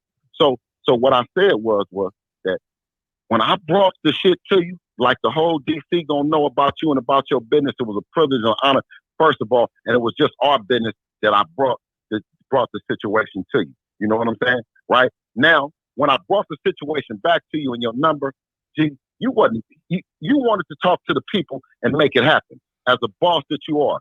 I relayed the shit, I relayed everything, I did my due diligence, you know what I'm saying, in terms of them reaching back out to you. You feel me? That's what happened. Now champion anything else. Now I let you talk. I let you talk, Bill. You ain't gonna run all my shit up, Bill. I let you talk, my nigga. Bill, let him get off a little bit, Bill. Okay. Now listen. Thanks, Bill. Appreciate you. Go ahead. Now with all that being said, y'all do see that we was attempting to make this motherfucker fight happen. I talked to Bill. I recently tried to hit you, I don't know, I'm gonna say a couple weeks ago, or 3 weeks ago or so, to see what was up. I don't know what came from it. But we was trying to get the fight happen. We tried to make the fight happen. I gave him a hypothetically, you see I'm putting my quotations up. Mm-hmm. I gave him a hypothetical number on what could possibly be made. He took the information and went with it, but it never came back. So from the outside, from me, I'm like, what the fuck? These motherfuckers ain't trying to fight. Maybe it ain't them, but maybe their peoples ain't trying to make the shit happen. Motherfuckers ducking. That's where that came from. You know what I'm saying? But is the number kind of swole a little bit though? Is the number big though? We ain't gonna say how much because you know what the people gonna. But is the number big though? To be honest with you, it's fair as a motherfucker. It's a fair number. It's a fair number. Don't let these motherfucking managers and promoters bamboozle you and hit you. Is the number big? Is the number the biggest number that you didn't receive though? Yeah, it'll be the biggest. It'll be the biggest that he'll receive too. Yeah. Mm-hmm. Okay. Let's make this fight, cause let's make this fight. You already know how I feel about this fight, Bill. We just talked about this. He's a good dude, and I go to and I go to work. Yeah. Listen, and I go to work, and in the COVID and in what's happening, you see what I'm saying? I'm trying to make a fight and trying to make a big fight with Dad. And respectfully, I respect G's number and I respect what his call is. You know what I'm saying? Mm-hmm. But to be honest with you, Bill, I couldn't be honest with you. But to be honest with you, Bill, I timed in because go ahead, talk to me. Go ahead. To be honest with you, that's a real fair ass numbers now. Anything other than that, they shortchanging us. They shortchanging you and they shortchanging your young. Right. And also, but you can't get it on the other side either, though, G. So we can't. Me and we can't. But the thing is, none of these motherfuckers trying to fight me. I was just thought that, you know what I'm saying? Yeah, I felt like you. What I'm saying is though that I can. If I was to get it, if I was to fight, you say what? Good. I said the thing about it is what we're asking to make happen, and it's not to say that this thing ain't gonna happen or can't happen down the road. But the task that we had to make is to make the biggest fight of both of their career right now coming out of COVID with all the things that's going on. And G, I never said I don't hear to say any other thing other than if you say that Devin is ducking as much shit as that we done did about this motherfucking fight, he captain. That's the only thing I got on to say. I ain't got on to say nothing else about you or no other kind of shit other than that. Only thing I was just saying is you capping. Because by the time you already talked to Eddie, first of all, I don't understand. That's a new lingo about that capping shit. But I understand where you coming from. You know what I'm saying? But it ain't no motherfucking capping. Over here, it looked like a motherfucker ain't trying to take no fight. You knew what we've been doing business. I've been talking to you. I've been saying, let's make this shit happen. This is number we can get on this motherfucker. Talk to your peoples, tell them motherfuckers to call me. Let's make something shake. Nothing came back from y'all end. And then, okay, so this is a new one then for me then. So because you say that when a motherfucker, you say the number and to do it, and when the number ain't right, then you never came back. You never came back and say, well, what you think about this number? You said, what did I say? A counter offer. You never came back with a counter. No counter offer. Me and him went into it knowing already what it was. He wasn't going for no short change. He wasn't going for none of that. We already knew that we was going up against what he's already. It was the Lomachenko shit that he fought Lomachenko. We going up against everything. And he's saying that Devin is qualified, that Devin is he's supposed to get paid that much money. So I said, well, damn, if you in your mind feel like that you're supposed to get paid that much money to fight Dev, and Devin then talked to the promoter, and we didn't talked about it, then you go back on the air and say that he ducking because you didn't get a call back about your number, you didn't get an offer back. What I'm saying is, well, if the number, this is what I would say a duck was, is if your number was unbelievably priced where, you know what I'm saying, it's a duck. Man, come on, the shit that I've told you, you ducked me. You ducked me. The amount of money that you said, B, go get for the fight, you ducked me. So I'm gonna get off, man. I just want to just say to you, G, I didn't think that was 100% 100. You know what I'm saying? Out of all the shit that we do and we talk about, you know what I'm saying? But everybody is everybody do things different. You know what I'm saying? And maybe tomorrow I can look at it different. You know what I'm saying? As a guy, so I'll reserve that opportunity. I just wanted to get on and voice my opinion to you and Fred. I'm glad you came in here and voiced your opinion. You voiced your opinion. That's what everybody's entitled to that shit. You know what I'm saying? But like I say, yes, from the outside, you know just as well as I know, I was the one on this end that's really trying to make this shit happen and make this shit shake. Ain't nothing come back out from of that. Respect for us. Out of respect for us. So because we 100 niggas, when you shot the number that was so high, we said, oh, this nigga ain't trying to fight. This nigga's ducking out the fight because he giving us the impossible task of coming up with all this money. But we didn't say that. It wasn't an impossible task. That could be an opinion. What you say? Will you do it then? You do it. This is you know what you get the same. It's not an impossible task. The same thing that you asked for. You said we'll fight you. You get it then. You have your side put up the money and we'll come over and do it. You make me get off the phone and call Al right now. Man, you got to call somebody. You gonna make me get on the phone and call Al right now, my nigga. You already. Hey, look. You do know this shit real on this end, though. I do give you that much. You understand this though? We don't have to call nobody, bro. Nah, listen. You know, you don't got to call Fred. You can't call Fred and we can get back on here and talk after you talk to Al. So what was why didn't Eddie get back to me again? No, what I'm saying is we'll take the same number that you asked for and we'll take it from Al and we can fight. The same number you said, we'll take that same number. That's a good time. Hey, look. I don't know why the fuck you didn't say that in the beginning when we first started talking. I don't know why you didn't. I don't know why you never came back to me and said, man, G, I don't know about that, man. I think that might be that might be too much or something. We could have. I'm a motherfucker fighter. We can make this shit shake. We can make something. We can meet in the middle to make this shit make some sense. Work it out. We already can meet in the middle. But my thing is this: the reason why I said Shorty was ducking because nobody never came back to me to give me the opportunity to meet the fuck in the middle. It was just like, well, nah, it was just too high. I don't know. And now we hear him doing something else. What the fuck? Yeah, well, well, now we know that. You know what I'm saying? That ain't the way. That ain't the way to move. You know what I'm saying? because it can be a whole host of different circumstances that lead into making these big fight happen. You know what I'm saying? And I think, like I said, as a fighter, between you and Dad, to get in there, especially for, you know what I'm saying, especially for some M's, we just got to get the money up and make the fight happen. That's it. Come on. Hey, look, I'm glad you said something because I'm about to send some pressure. I'm definitely gonna call him and ask him. Because I damn sure was like, man, what's up with AB? I was gonna fight AB, but he was like, man, I'm not fighting Gary. I ain't gonna fight. Like, yeah, I don't know how the conversation went, but he was like, yeah, Adrian Broner don't want to fight you. And Mikey. Well, Mikey Garcia don't want to fight you either. Well, like I said, the number that you said that you have, you know what I'm saying? We don't have no problem with our people. We're going to our people and saying that that's what's offered. You know what I'm saying? That's what's on the table. You know what I mean? That's a great number.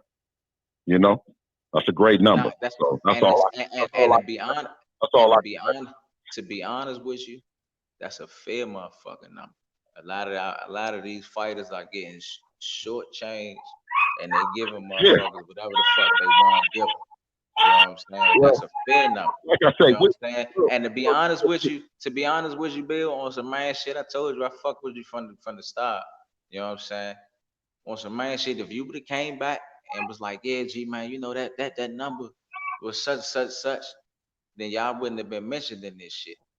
But the fact that wasn't, that's the reason why that he shorty was mentioned. So now we got a clear level of understanding of what's going on. And the fans, to the people that's watching, they know that this shit real. Right. Ain't no fake shit going on here. This shit real. No right. Hey, look. I already said before you got on this motherfucker, we had conversations with Bill. Bill, cool dude. We try to put shit together. This shit. We love Bill. We love Bill. We love Bill. We love Russell too. But y'all niggas need to fight. Y'all need to recycle this money, nigga. That's what y'all need to do. Right, bro. Comment come up. If a comment come up, or it could be on an Instagram, or it can be on whatever. You know what I'm saying? We gonna respond. You know what I mean? Yeah. Y'all ain't gonna have no conversation by yourself tonight. Y'all can talk about 1,000 motherfuckers. Y'all bring up Devin Haney, nigga, somebody is gonna call. Seriously. And that's great. You know what that's I mean? Great. And if I was asleep, I would have been mad as a motherfucker if somebody didn't call that represent us. You know? Yeah, period. So yeah, I'm gonna get back to my business. So, brother, as always, I wish you and your family well, you know, and I was gonna say if you and your son want to come on tomorrow. Huh? If you and your son, you got me. Yeah, you got me tonight. Okay, so yeah. You got me tonight. because now the fans want to hear from Devin. Now the fans want to hear. Hey, look, and guess what? And the fans know, and they got it from the horse's mouth as far as so that Mr. Gary Russell Jr. is not playing no motherfucking games. I'm calling everybody who I'm calling out, who I'm saying I'm trying to fight. I'm really trying to fight these motherfuckers. Point blank period. I'm not faking. Ain't no bluff. Ain't no none of that shit. If I mention your name, I'm trying to see you. It ain't personal. It's just business. Ain't personal. It's just business. But I'm trying to see you. Hey G, much shit as you be talking, man. You might fuck around and make me tell you we'll take half that motherfucking number from Al. Hey, you know what I'm saying? Really? Hey, look. You know? Hey, look. I mean, you talk. Hey, look. If that's what it is, I'm gonna call. I'm look, nigga. Look, this shit real. Hey, look. I'm about to get us some money, nigga. I'm trying to tell you. You got me. You got the right one. All bullshit. Listen, all bullshit aside, you know that we handling our business over there with the zone with Matchroom. Eddie, it's been straight. I introduced the situation, and like I said, I don't have no bad shit to say about Eddie and the Matchroom shit. You know, we are willing. You always told me that about Eddie. You always told me that. Yeah. So I want to just keep it one for all the people. I want everybody to know. You know what I'm saying? Keep it 100 on both sides, and I definitely don't have no problem with the great Al Heyman. You know what I'm saying? At all. We haven't had a chance to work together, you know what I mean? But I know that Eddie is not obliged to working with him. Right. We talked about making the Tank fight. So I'm sure that, making the Gary Russell fight, can happen too, as long as, the numbers is right. Motherfucking numbers better be right. They gonna make it right. They gotta make it right. I'm tired. It's getting crazy because the sport. but you can't take ours off our table. You know what I'm talking about? The more you want off the table, it takes it off ours too, though. You know what I'm saying? Nah, we splitting shit. We breaking this shit down. We breaking this shit down. Ain't that a beautiful thing to break? We breaking this shit down. I told with the great Gary Russell. Yeah, y'all need to do. Look, I told you that. Hey, look, I told you that from. Listen, both y'all niggas. I done told both y'all niggas about this fight. To keep it 100, me and Bill sat on the phone and had conversations, multiple conversations about trying to make this fight happen. Mm-hmm. I'm glad he called on and let everybody know that this motherfucker really is trying to make something shake with my youngin. Mm-hmm. You know what I'm saying? We really trying to make it happen. And at the end of the day, we prize fighters. We're fucking prize fighters. We paid to get we fight and get paid for our just due. Mm-hmm. You know what I'm saying? Shorty, I told Bill, I'm like, shit, everybody ducking your son. Motherfucker, apparently Lomachenko wanted to take the franchise champion and not one motherfucker fight him. What's up? We can make this shit shake. Shorty young. Even if I do scorch his little ass, guess what? He gonna bounce back. He's 21 and he lost to the best fighter in the world. And if he win, he beat one of the best fighters in the world. It's a win-win. Why not make the fight happen? And we can get the most we should be able to get the most amount of money that we ever been paid in our career as of yet. Facts. I ain't never got nothing bad to say about you, Mr. Gary Russell, man. I enjoy talking to you as always, brother. You got my number, and you know I answer on the first. If I don't answer on the first, I'm gonna catch it on the second. All right. Or you'll hit back. Oh, I hit back. You know it. You know that. I don't ever go without hitting back. All right. Yeah. Put a bug. Put a bug. And now that you say something, definitely gonna holler at Al about it. So y'all hear this shit, right? No, it's thousands. It's live. It's live. This shit real. About 10,000 people watching right now. So yeah. So I'm definitely gonna put it. I'm gonna be calling Al when I get all the motherfucker. When I finish this, I'm calling Al. As you should. What's up? As you should. What's up, Al? Man, I just talked to Bill. He said, man, we can get it for this. What's up? Mm-hmm. He's trying to get his son paid. I'm trying to get paid too. Let's make this shit shake. That's beautiful. That's all it is, brother. It's always business. It's never personal, man. And put a rematch clause in there. If the numbers are right, put a rematch clause on there on both sides. They can bring around that shit. Hey, Fred. What? Hey, Fred, you get out the motherfucking business. You did enough tonight, man. You know what I'm saying? I'm just saying. Recycle that motherfucker, man. You know what I mean? Recycle that motherfucker. Yeah, both y'all coming in with some overpaid green belts, nigga. Shit, get the money. All right, hey, G, I'm gonna get off the line. Ain't nobody getting no money, but Fred right now. So I'm gonna get off the line. You dig what I'm saying? Hey, come on. I'll call you in the morning. I'll call you in the morning. All right, appreciate you. Hey, Bill. Yeah, wait. Yes, sir. Hey, I'm a hustler. I need a piece of that shit too, though. Hey, man. Hey, Bill, I'm a hustler, man. Hey, man, man. Y'all have a good one, man. I wish you well. Man. All right, man. In a minute. All right. Peace. Oh, yeah, he just turned that motherfucker up. Y'all hear this shit, right? Yeah. Y'all see, I'm not playing. I'm not playing with none of these. I'm not playing. Everybody who I'm mentioning or who I'm talking about, I'm really putting in the footwork behind the scenes to get the shit done. He got my number. I got his number. He called to save face for his son. You know what I'm saying? But ain't nobody motherfucker, as you can see, ain't nobody motherfucker called back to say nothing.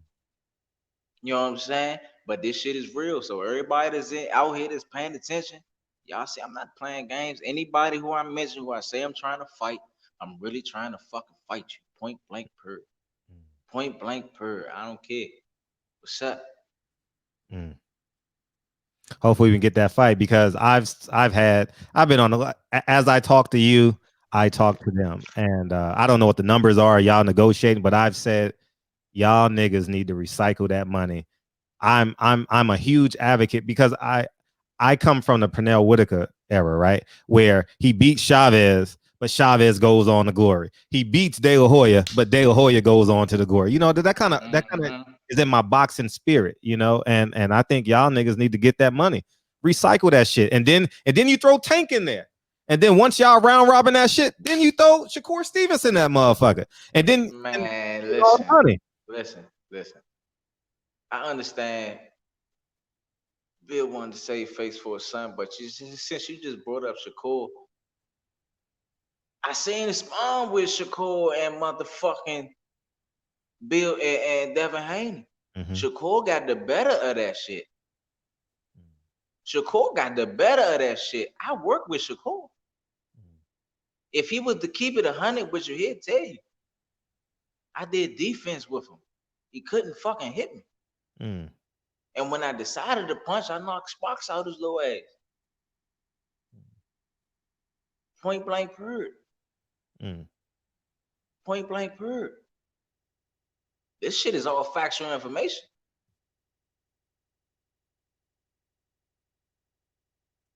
This shit real. You brought him out, dog. And guess what? And I'm getting 3 or 4. I'm getting my phone gonna be ringing off the hook. You know what I mean? Tomorrow. I mean, I'm just gonna be keeping 100, and as yours is too. And shit, we would love for to come back and hopefully PBC and Al Heyman says it's feasible. What's the name? The Zone needs an urban market. They done tried to get the pesos. I'm not sure how that's working out for them. Now they need to try and get into quote unquote the urban market, as they say on the radio. You know, it makes sense. It'll boost their subscriber base. The money's there, and now they go into a pay-per-view module. It just makes sense. You know, it just to me. You know, because I've been advocating. It's crazy that, you know what I'm saying, Bill tried to make it seem like a motherfucker overpriced itself. That's a fair number, to be honest with you. I mean, I ain't putting it out there to the fans, but shit, it's a fair fucking number. Back of these fighters is not getting their just due. Yeah. Motherfuckers pay to see the fighters fight, not the managers, not the promoters, not the people behind the scenes, or none of that shit. Why the fuck is it that they gotta get a big ass percentage of the money, and we doing all the work, sacrificing hard? That shit don't make sense. Facts. So the number that I gave Bill was a realistic fucking number. Hopefully it can get done. Yeah, it was a realistic number. You know what I'm saying? Just because he hasn't experienced that, or he don't know that he didn't know that it was a possibility that a motherfucker can give him that, or he don't think that they willing to give it to him, doesn't mean that it's not a realistic number. That's a realistic number. Right. We're gonna try and get Devin Haney on tomorrow night, see if we can get a response, because it's instead of all this quarantine courage, y'all niggas are really, because of this quarantine courage, y'all are the most duck fighters in boxing. You know what I mean? Like, I told his father on the phone, I said, shit, motherfuckers ducking your son at 35. Shorty moved up in weight. You know what I'm saying? I mean, got the franchise title and all that shit. They ducking him. Man, what's up? Man, we can make something shake, Bill. You know what I'm saying? Matter of fact, your youngin is in a better position. He in a win-win situation. If he lose, he lost to one of the best fighters in the world, and he only 21, 22 years old. He'll bounce back and still be able to do whatever the fuck he want to do. Yeah. If he win, he beat one of the best fighters in the world, and they got a name on his resume. They did it for Canelo. Make the fucking fight. Yeah. Make the fucking fight. That's what everybody's trying to say, man. Motherfuckers overpricing themselves. That's because a lot of people don't know their worth. A lot of people don't know their worth, man. Yeah. You know what I'm saying? That wasn't being overpriced. Man, you done came in the barbershop, man, and took every woman that done walked through them doors, man. You done shook you done took all the fruit out the tree, nigga. God damn. God damn. Yeah, man, we got to make this fight happen, dog. Like, I've been saying, and everybody in here knows, I've been saying this on this channel for the past 9 months, dog. When you could see things, when you could see the traffic coming your way, y'all gotta fight. And I know I'm being repetitive, but y'all because I know I got every promoter, every fighter, every manager in this live right now. Y'all gotta fight each other, and smash the like button and subscribe. Y'all got to fight each other. It's just no other way around it. You know what I mean? Get the money, y'all. Get the money and stop playing them dumbass politics, that cute shit. You know what I mean? That ain't nobody got time for that shit, man. Yeah, fuck that cute shit. You know what I mean? Be a grown man and make the fucking fight happen, man. Yeah, man, you done turned up. You want to take a few phone calls? You want to take? You want to take 2 or 3 more phone? Yeah. Okay, cool. Yeah. Hell yeah, say Yeah. that ass shit. Okay. All right. All right. Phone lines are open, guys. Appreciate you, G Russ, man, for hanging in with the fans, man. Thanks, dog. I told this shit gonna be every time. Me, you, Deontay Wilder, and Earl Spit. Earl, you got to come in the motherfucking barbershop, dog. Deontay is coming. Deontay already told me coming. Earl said he's coming too. I spoke to him. You got to hurry up and bring your ass to the barbershop, man. Ain't no place like it, nigga. You ain't gonna get this nowhere else. You know what I mean? You ain't get this shit nowhere else, man. Yeah, we back on the super chat, so start sending them in now, and I'll start posting. But the phone lines are open, and yeah. So, what's your overall take of Bill of Mr. Haney? Was my overall take on Yeah, it? yeah. I think he's just trying to save face for his son. He didn't want his son to look like he was trying to duck or You don't something think it was like that. sincere? Do you think it was sincere? I think it was a possibility. I think he was sincere, Mm, but I think he was sincere. You know what I'm okay. saying? Bill cool. Bill Okay. cool. Yeah. Mhm, I think he was sincere, but the way that he went around the situation, mhm, we talking business, and I'm like, well, look, Bill, man, look, we can rumble. Man, look, I'm trying to fight your son. Man, mhm, we can get about this much X, Y, and Z for. I mm, mean, he talked, and then I don't hear nothing back from him, and now next thing I know, he's fighting Gamboa. Same mm, like he fucking ducking. You know what mm. I'm saying? So it's good that he called in to at least try to, you know what I'm saying, make some sense. Yeah. But come on, Snap. Fuck out of here. Y'all do see the bigger picture is this. Gotcha. The bigger picture is I'm putting pressure on everything smoking. You The are. bigger picture Definitely. is I'm on the phone with Devin Haney father saying, "What's up? Mhm. Where your son at? Can he come out? Try and see him. What's up? Let your son come outside." Oh You know what man. I'm saying? And, Funny. and he called to let it know, you know what I'm saying? Like, nah, like it's real. Like they Bill, to be honest with you, I got a better relationship with Bill Haney than I do Devin. I don't never met Devin. I don't even think I ever even spoke to him. Okay. You know what I'm saying? I never even spoke to him. Bill, on the other hand, he was cool from the first time that I met him. You know what I'm saying? We always, you know what I'm saying? We always vibed. It was always chill. But his son in my weight division. So what the fuck? We in the position where though we can both make some money. 443. What's up? 443. Yes, sir. Hey, what's up? Yeah, good show so far, man. Oh, thank you. We got Good one show. question tonight because it's going hot. It's gonna be hot. So go ahead. Yeah. What's up, Gary? What's up, man? How you Yeah, feeling? Yeah, I can bro. good. hear you, I King. was thinking, man, that hopefully you can't get that fight with Haney because he seemed like he wants to fight. I just think it Well, I comes mean, down to business and some little small things that y'all can take care of. But if you can't get that fight, I got two names for you. Since you said you're at 130, what you say you weigh about 138 right now, yeah, right? What yeah. about Farmer or Progress? Like if you do Farmer, Who? y'all could fight, right? Farmer, Terence Farmer. Tevin, Not. Tevin Yeah, Farmer? yeah. Tevin, See, right? I would have fought Farmer. I would have fought Farmer because he said he wanted to. Before he fought JoJo Diaz, he was like, man, if after I beat him, I want Huh? Gary. I beat Okay. JoJo. I convincingly beat JoJo. It was a unanimous decision, and JoJo, like just walked straight through Tevin Farmer for real, for real. I feel Okay. like it'd be a waste. And I what about honestly feel Progress? like it. I honestly feel like it'd be a Yeah. waste of my time now to fight Tevin Farmer. If he would have won, I would have definitely fought his ass. Okay. Well, those are two names I got. But if you ever in Baltimore, man, you can stop by and Tevin, and who was the other guy? Huh? Who was the other guy? Tevin Farmer and who? Regis Progress.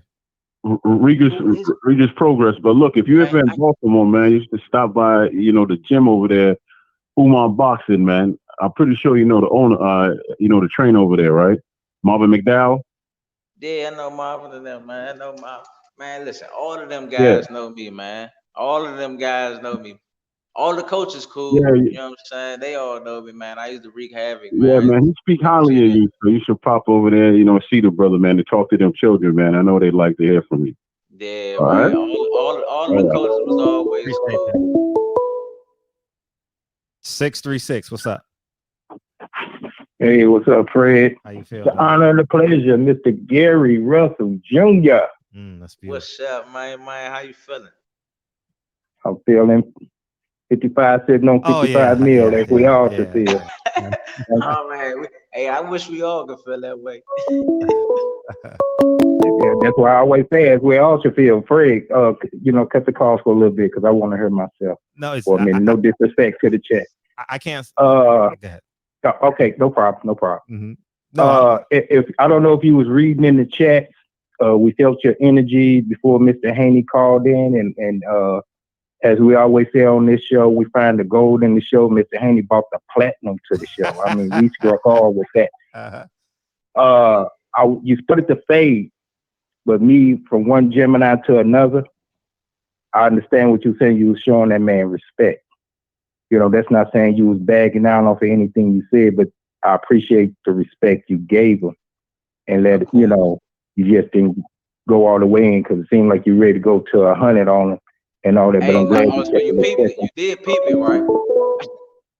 hey, now for a second. The phone was ringing. I didn't hear what you were saying. Yeah. Nah, for a second, you had to feel my energy. I know my motherfucker energy was vibrating through the frequency for a second, but I had to. I pressed pause and checked and boxing done a lot to me, man. Mm-hmm. Boxing has definitely done a lot for me. It helped me, control. Okay, hey, let me get this one question in so I can get off the line because you got a lot of calls coming. You called out a lot of people, and of course, the Asian guy, the monster, Nuigwe, however you pronounce his name. Right now, he's walking around at 145. I didn't hear you mention his name. What? You know who I'm talking about? Hell no. Hell no. Who? I don't know his real name, but I know he's the monster. He just beat Nonito Donaire. Yeah, his name. I don't know his name. You talking about the dude that's at like 122 or some shit like that? Yeah, he's too small. He's 118. Yeah, but right now he's walking around at 145. So I mean, you could meet him at a weight. I know you and Mr. Haney and Al Hammond will put up 35% of y'all acting price. I don't know if it's high 6 figures or low 7 figures or whatever the case. Al will put up 35%. But I just want to hear what you have to say about the Asian cat. But it seems like you don't know who he is. No, I actually no way. Thanks. The chat. I do know who he is. I didn't know who he was talking about. He was never nobody that ever really paid attention to, other than him. Other than my younger brother, I got Gary Antonio Russell is in that weight division, and that's one of the guys that he actually want to fight. That's one of the guys. Talk about that. Let me get off the line. Salute, chat, and salute to you, King. It's been an honor and a pleasure, Mr. Gary Russell Jr. Oh man, appreciate it. All right, thanks again, Fred. All right, so you gonna save it? Hey, come back to the barbershop, get your beard trimmed up, man. You're a pleasure. Man, I got you, Slim. I got you, Triple OG. Call in. Hey, yeah. So so you gonna save the light work for your little bro? You like, no, wait for your little bro. No, I mean, he was never nobody that I looked at. I know my little brother mentioned fighting him and paid attention to him a little bit. He said it's somebody that he would want to fight. 202, what's up? You gotta mute me. You gotta mute me in the background. 202, go ahead. Okay, man. How you doing? Hey, good. What's popping? Ain't too much, man. What's going on, chat? Man, 202, man. That's where we at. What's up, Slim? Oh yeah, ain't too much, man. I'm calling from the city, man. We love Gary. Hell yeah, from the city. You know what it is. Yeah, Gary, man, it's a lot of love he put on for the city. And to be honest with you, I know he could beat Tank. And I ain't just saying it because I'm from here. I know he could beat Tank. I know he could beat Santa Cruz. I know he could beat Haney. I like Haney, though. Because Haney a young, good fighter. Just because his dad was on the line. Haney a young, good fighter. The good ring. Got decent power, nice speed. But at the end of the day, he ain't ready for Gary. But what I was going to ask Gary is, seeing that you fight like once a year, once, a couple of like 16 months, a long time in between fights, do you feel as though a lot of your prime maybe has been taken away due to inactivity? Or how you feel about that? Do you feel as though you preserving yourself at the same time? Hell yeah, Or do you hell yeah. feel I'm as though definitely preserving myself. eventually time to get away from you? Nah, I'm definitely preserving myself. I think a lot of the guys in the sport of boxing, these younger guys, would try to play the waiting game and try to see if time would play a factor in my game. But the fact that I'm only competing once a year, it does give me the ability to preserve my body, preserve my body and stuff like that. And to be honest with you, I'm still growing. I'm still getting smart. I'm still learning. You know what I'm saying? Like I'm still learning. I'm still developing. And I got half of the shit I got. A lot of the motherfuckers in the sport of boxing, they don't have the skill set that I bring. They don't have it. They just good athletes. Yeah, I agree. And But guess still, at what? the end of the And day, guess what? I All mean, that and guess what? All that shit came based upon the fact that I'm a product of my environment. My environment molded me into the individual what I am. That's why that motherfucker 202. I said, "Ho, that's from the city. That's from the city. What's up?" yeah, and it's all love. We love you out here in the city. But what I Oh man. feel as though too, you know more than me because you the athlete. You in the ring. You doing everything. You taking the necessary steps. You always in shape, so you know your body. But one thing about it, how they say, father time is undefeated. So what you about 32, 31, 32 years 32. old now? 32. So eventually, maybe you know some things your body might let you down as you get older and you ain't even expected. I know you staying in shape, but still Yeah, at but that's 35, just 36 years stuff. old, these dudes ain't trying to get in the ring with you now, and they ain't, eventually maybe they will have the upper hand. Somebody like Haney might be 25 and you 36. So then when he finally want to get in the ring, or, it might be a disadvantage to you because they ducking you now. But I mean, at the end of the day, But guess what? everything, we love you in the Nah, nah, city. I Regardless, I understand. know right now you could beat all these niggas. I know that, and I ain't just saying it. I'm a realist too. I'm gonna call it like it is. I know right now your speed, your power, your ring IQ, all of that. I already know, but at the end of the day, I just feel as though that could come to hurt you. But you know more than me, It's so I'm just go nah, by what nah, you nah. say Well, and keep rooting nah, for nah, you. We love you. Appreciate the calls. nah, man. I appreciate it, and to be honest with you, it's shit like that. You'll see that while you in training camp. You'll see that shit in camp. Wow. You'll know that shit in advance. I'm a type of person that know my body. If I'm trying to do shit and I can't pull the trigger the way I want, and it's not clicking like I want, we know that shit in camp. You know what I'm saying? And I'm Gotcha. still one, and I'm still one of them type of dogs that if I'm am past my time, I'm dead game, Slim. I'm gonna scratch all the way through. I'm gonna scratch all the way through. A motherfucker gotta take me out of my shell. 402, what's up? What up, Gangsta Fred? It's J. Cool. I know, nigga. What's up? What up, Mr. Gary Russell? What's up, Slim? How you feeling? Hey, man. Hey, I lost all respect for Devin, man. Having his daddy on the phone arguing with you, man. What type of nigga he is? Hey, What look, I type of wasn't. Hey, character look, hey, he look, is, man? I wasn't. What type Hey, of look, character he hey, is, look, man? I ain't gonna. look, So what it man. is, that nigga get older, like 38, he can expect Bill to go out there and fight for him. Oh, that's some hoe ass Hey, shit, man. hey, Get look, straight hey, up there, look, young hey, nigga. look, He letting his hey, daddy look, talk that shit. and That's this what I the don't funny, like. and this the funny part. This the funny part.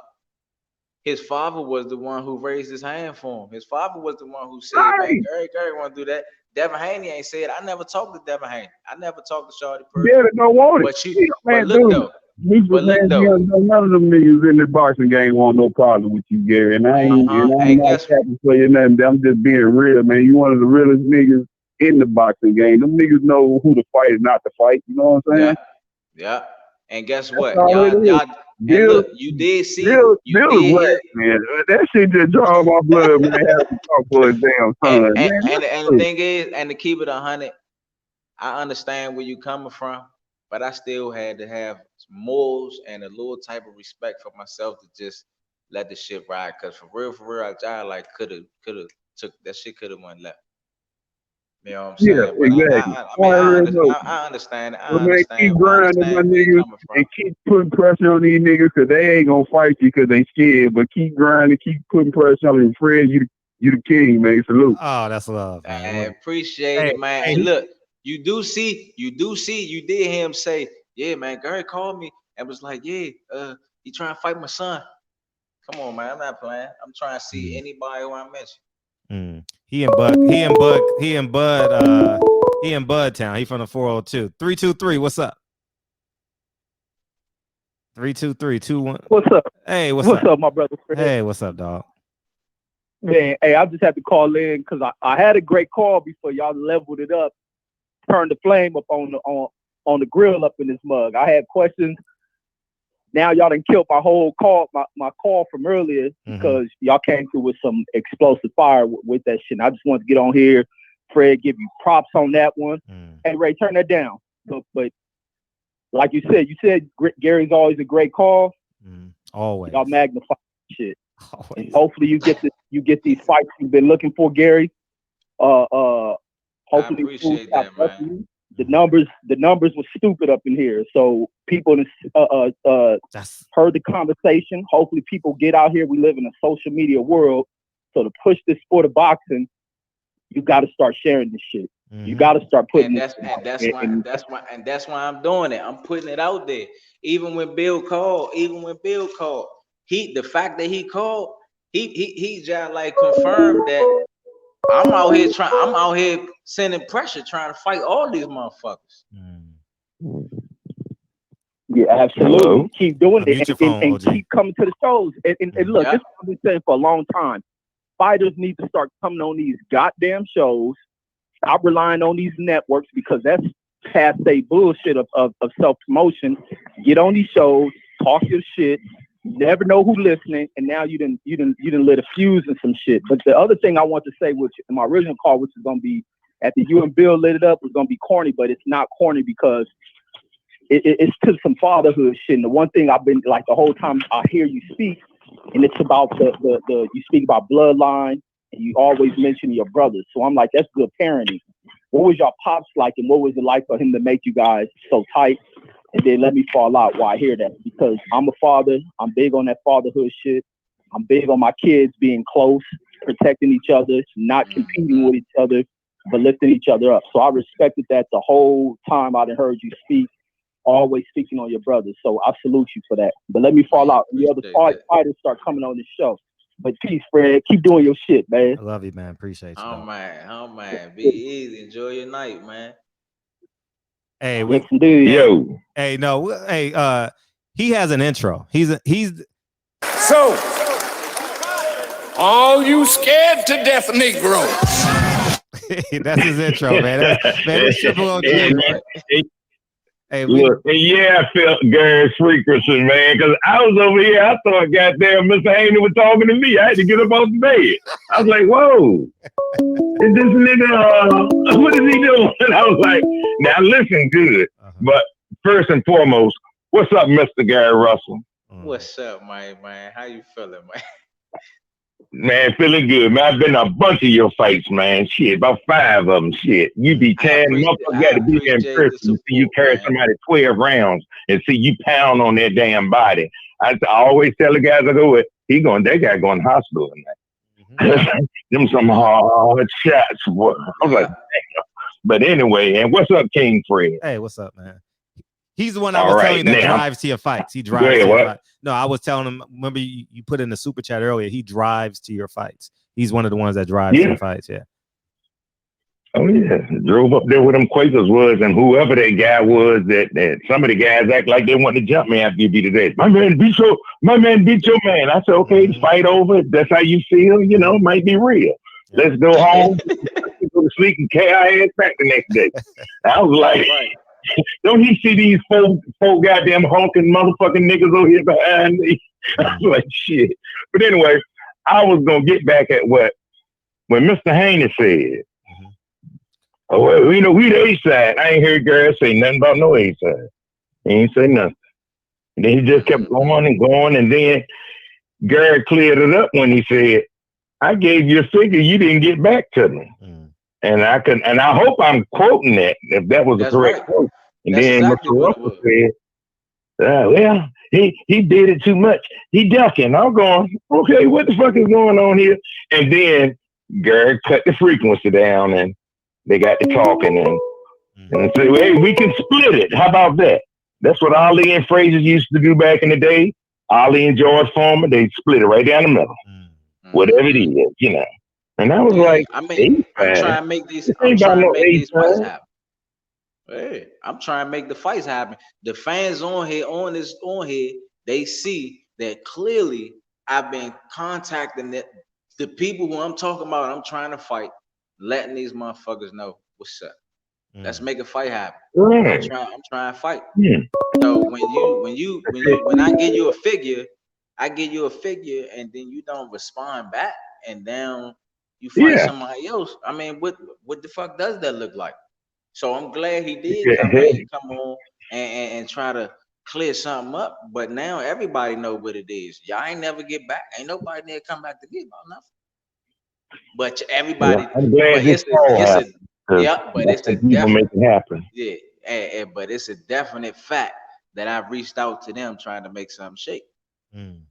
Point blank period. Now, another thing I heard him say was that what Devin would do to those guys you was in the ring with, and that the last two guys I saw you in the ring with, Diaz and whoever the Tuck or whatever the fuck his name was, I would like to see him get in the ring with them. Them guys look like a goddamn stone wall, man. And you were hitting them dudes, man. I said, I know. I said, Gary gonna keep piecing them till he gonna tenderize them. And I was like, boy, I know them guys hurt. Even the fans that looked like, and they was out in the hallway. Now, Diaz fans was okay, but them Tuck fans, man, them guys act like they wanted to do something. I couldn't even understand what the fuck they were saying. Man, but they was mad, man. They was in their feelings. I appreciate your support, though, big dog, man. It mean a lot, man. I need all the love and support I can get. Oh, you get it, man. We'll roll wherever yet. If they don't let us in the arena, we'll stand on the outside with our masks on. Shit. But, this shit need to be everything pay-per-view. That's right. You and that little dude is pay-per-view. I call him little because he's 21 or something, 22. But y'all pay-per-view because there's two names. And we are hungry for fights. So, and I've been watching you for at least 10 years, I think. 10 years. So, but other than that, I'm going to get off the chat, man, and tell Mr. Haney, let Devin call. Devin can't go. Yeah, I'm gonna call Devin and Bill tomorrow. I did what Gary wanted to do. I was just fucking with it. Gary liked it. I said, hey, what's wrong? Devin can't talk. Hey, see, you gotta have a little. See, man, I can't. I gotta have a little class with me, man. You know, I let the fans in that particular situation. I let the fans take over and do what they do. Well, look, you call me when you don't want to have no class, and I'll do that part for you. All right, man, I'm back in the chat. Love y'all. Appreciate you. All right, man. Eli Zachary says, man, salute. Hold on. 337. Man, salute, Gary. Love the fact that you one of them dogs. Love the fact that you one of them dogs. Keep scratching, but don't get big dog like Mikey Garcia chasing a big fight. 337, what's up? 337? Okay, he hung up. Yeah, man, what'd you say about that? People say may say, oh, Broner, Mikey Garcia, Terence Crawford, you biting off more than you can chew. I mean, everybody entitled to their opinion. You know what I'm saying? I mean, I don't give a fuck about none of that. You know, I'm one of them type of people that get up on the possibility of doing something amazing. I get up for the opportunity to do something amazing. Facts. 202, what's up? Oh yeah, hey, what's up, man? 202, what's up? Go ahead. Can you hear me? Yeah, very well. Oh, okay. Is Gary, you hear me? Hell yeah, what's up? What's up with you, Slim? Hey, man, I had to call my man. You know, I'm a Southside nigga from the city, man. I was like, man, let me call my man, Slim. That's what's up. Man. Huh? I said, man, that's what the fuck I'm talking about. You hear me? So I was basically, man, I was just trying to see, basically, man, I just want to make sure you bring this shit home in this big fight, man. I went to the last time when you fought Diaz up to MGM. I just trying to see, man, when my man gonna bring this shit back home. Man, we trying to get something right now. We trying to get one of these suckers in the ring. It's hard enough. It's hard enough to get somebody in the ring to fight me to bring the fight home. You know, That's a fact. I had two Jones. You know what I'm saying? I had two Jones at home. You know, I didn't want to fight at home until I had a strap. You know what I'm saying? I ain't one of these dudes that want to come around here empty-handed. So I ain't want to fight at home until I got that motherfucker strap. So I fought twice at the MGM. You know what I'm saying? We trying to get somebody else to get in the ring, but ain't nobody raising their hands yet. We gotta get somebody to raise their hand first, left. These motherfuckers scared, bro. I'm trying to tell you. Yeah, that should be blown. If I was gonna say, yeah, so what? Ain't nothing on the books yet this year? What you thinking next year? I'm definitely trying to get another one in this year. I already got one in this year, you know, early. But I definitely want to be able to get another one in this year. I'm gonna talk to Al. We're gonna see what's going on and see if we can get us in the burn somebody else ass up. Fact. All right, man. I just wanted to holler at you, man. Keep doing you, man. Hey Slim, I appreciate it, Holmes. I'm one of the real ones, Slim. I'm one of the real ones. Hello, hey Fred. Yeah, go ahead. Oh, what's up? What's up? Oh, I recognize that voice. Yeah, I know you recognize this voice. What's up, Slim? Hey, ain't shit, soldier. You hear me? Hey, man. For real, man. All right, man. Look, hold on. Let me turn the TV down right quick. Let me turn the TV down, bro. Hey. Yes. Man, that shit with Bill Haney on some bullshit, man. No bullshit, man. He on some bullshit. If you want to fight a motherfucker and he got a bigger number, you got to come back with a counter offer. You don't just come back with nothing. Run off without saying you want to fight. You got to miss me with that bullshit, man. Niggas be bluffing. That shit crazy. Hello? Yeah, no, you on. We listening. The world is watching. The world is listening. Man. Look, hey, bro. Look, bro. On some real shit.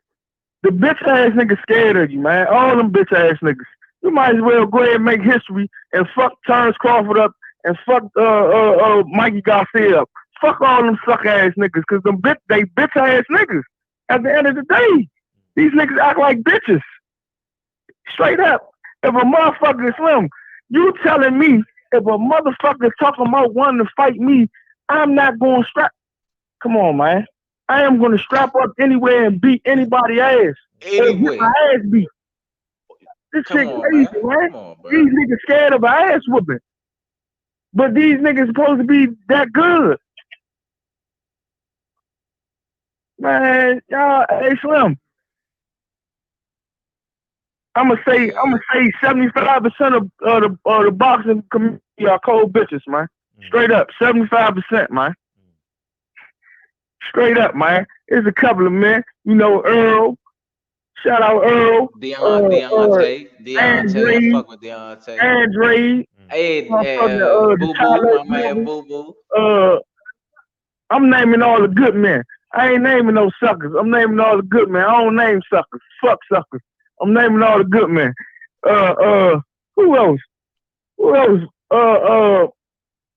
God damn.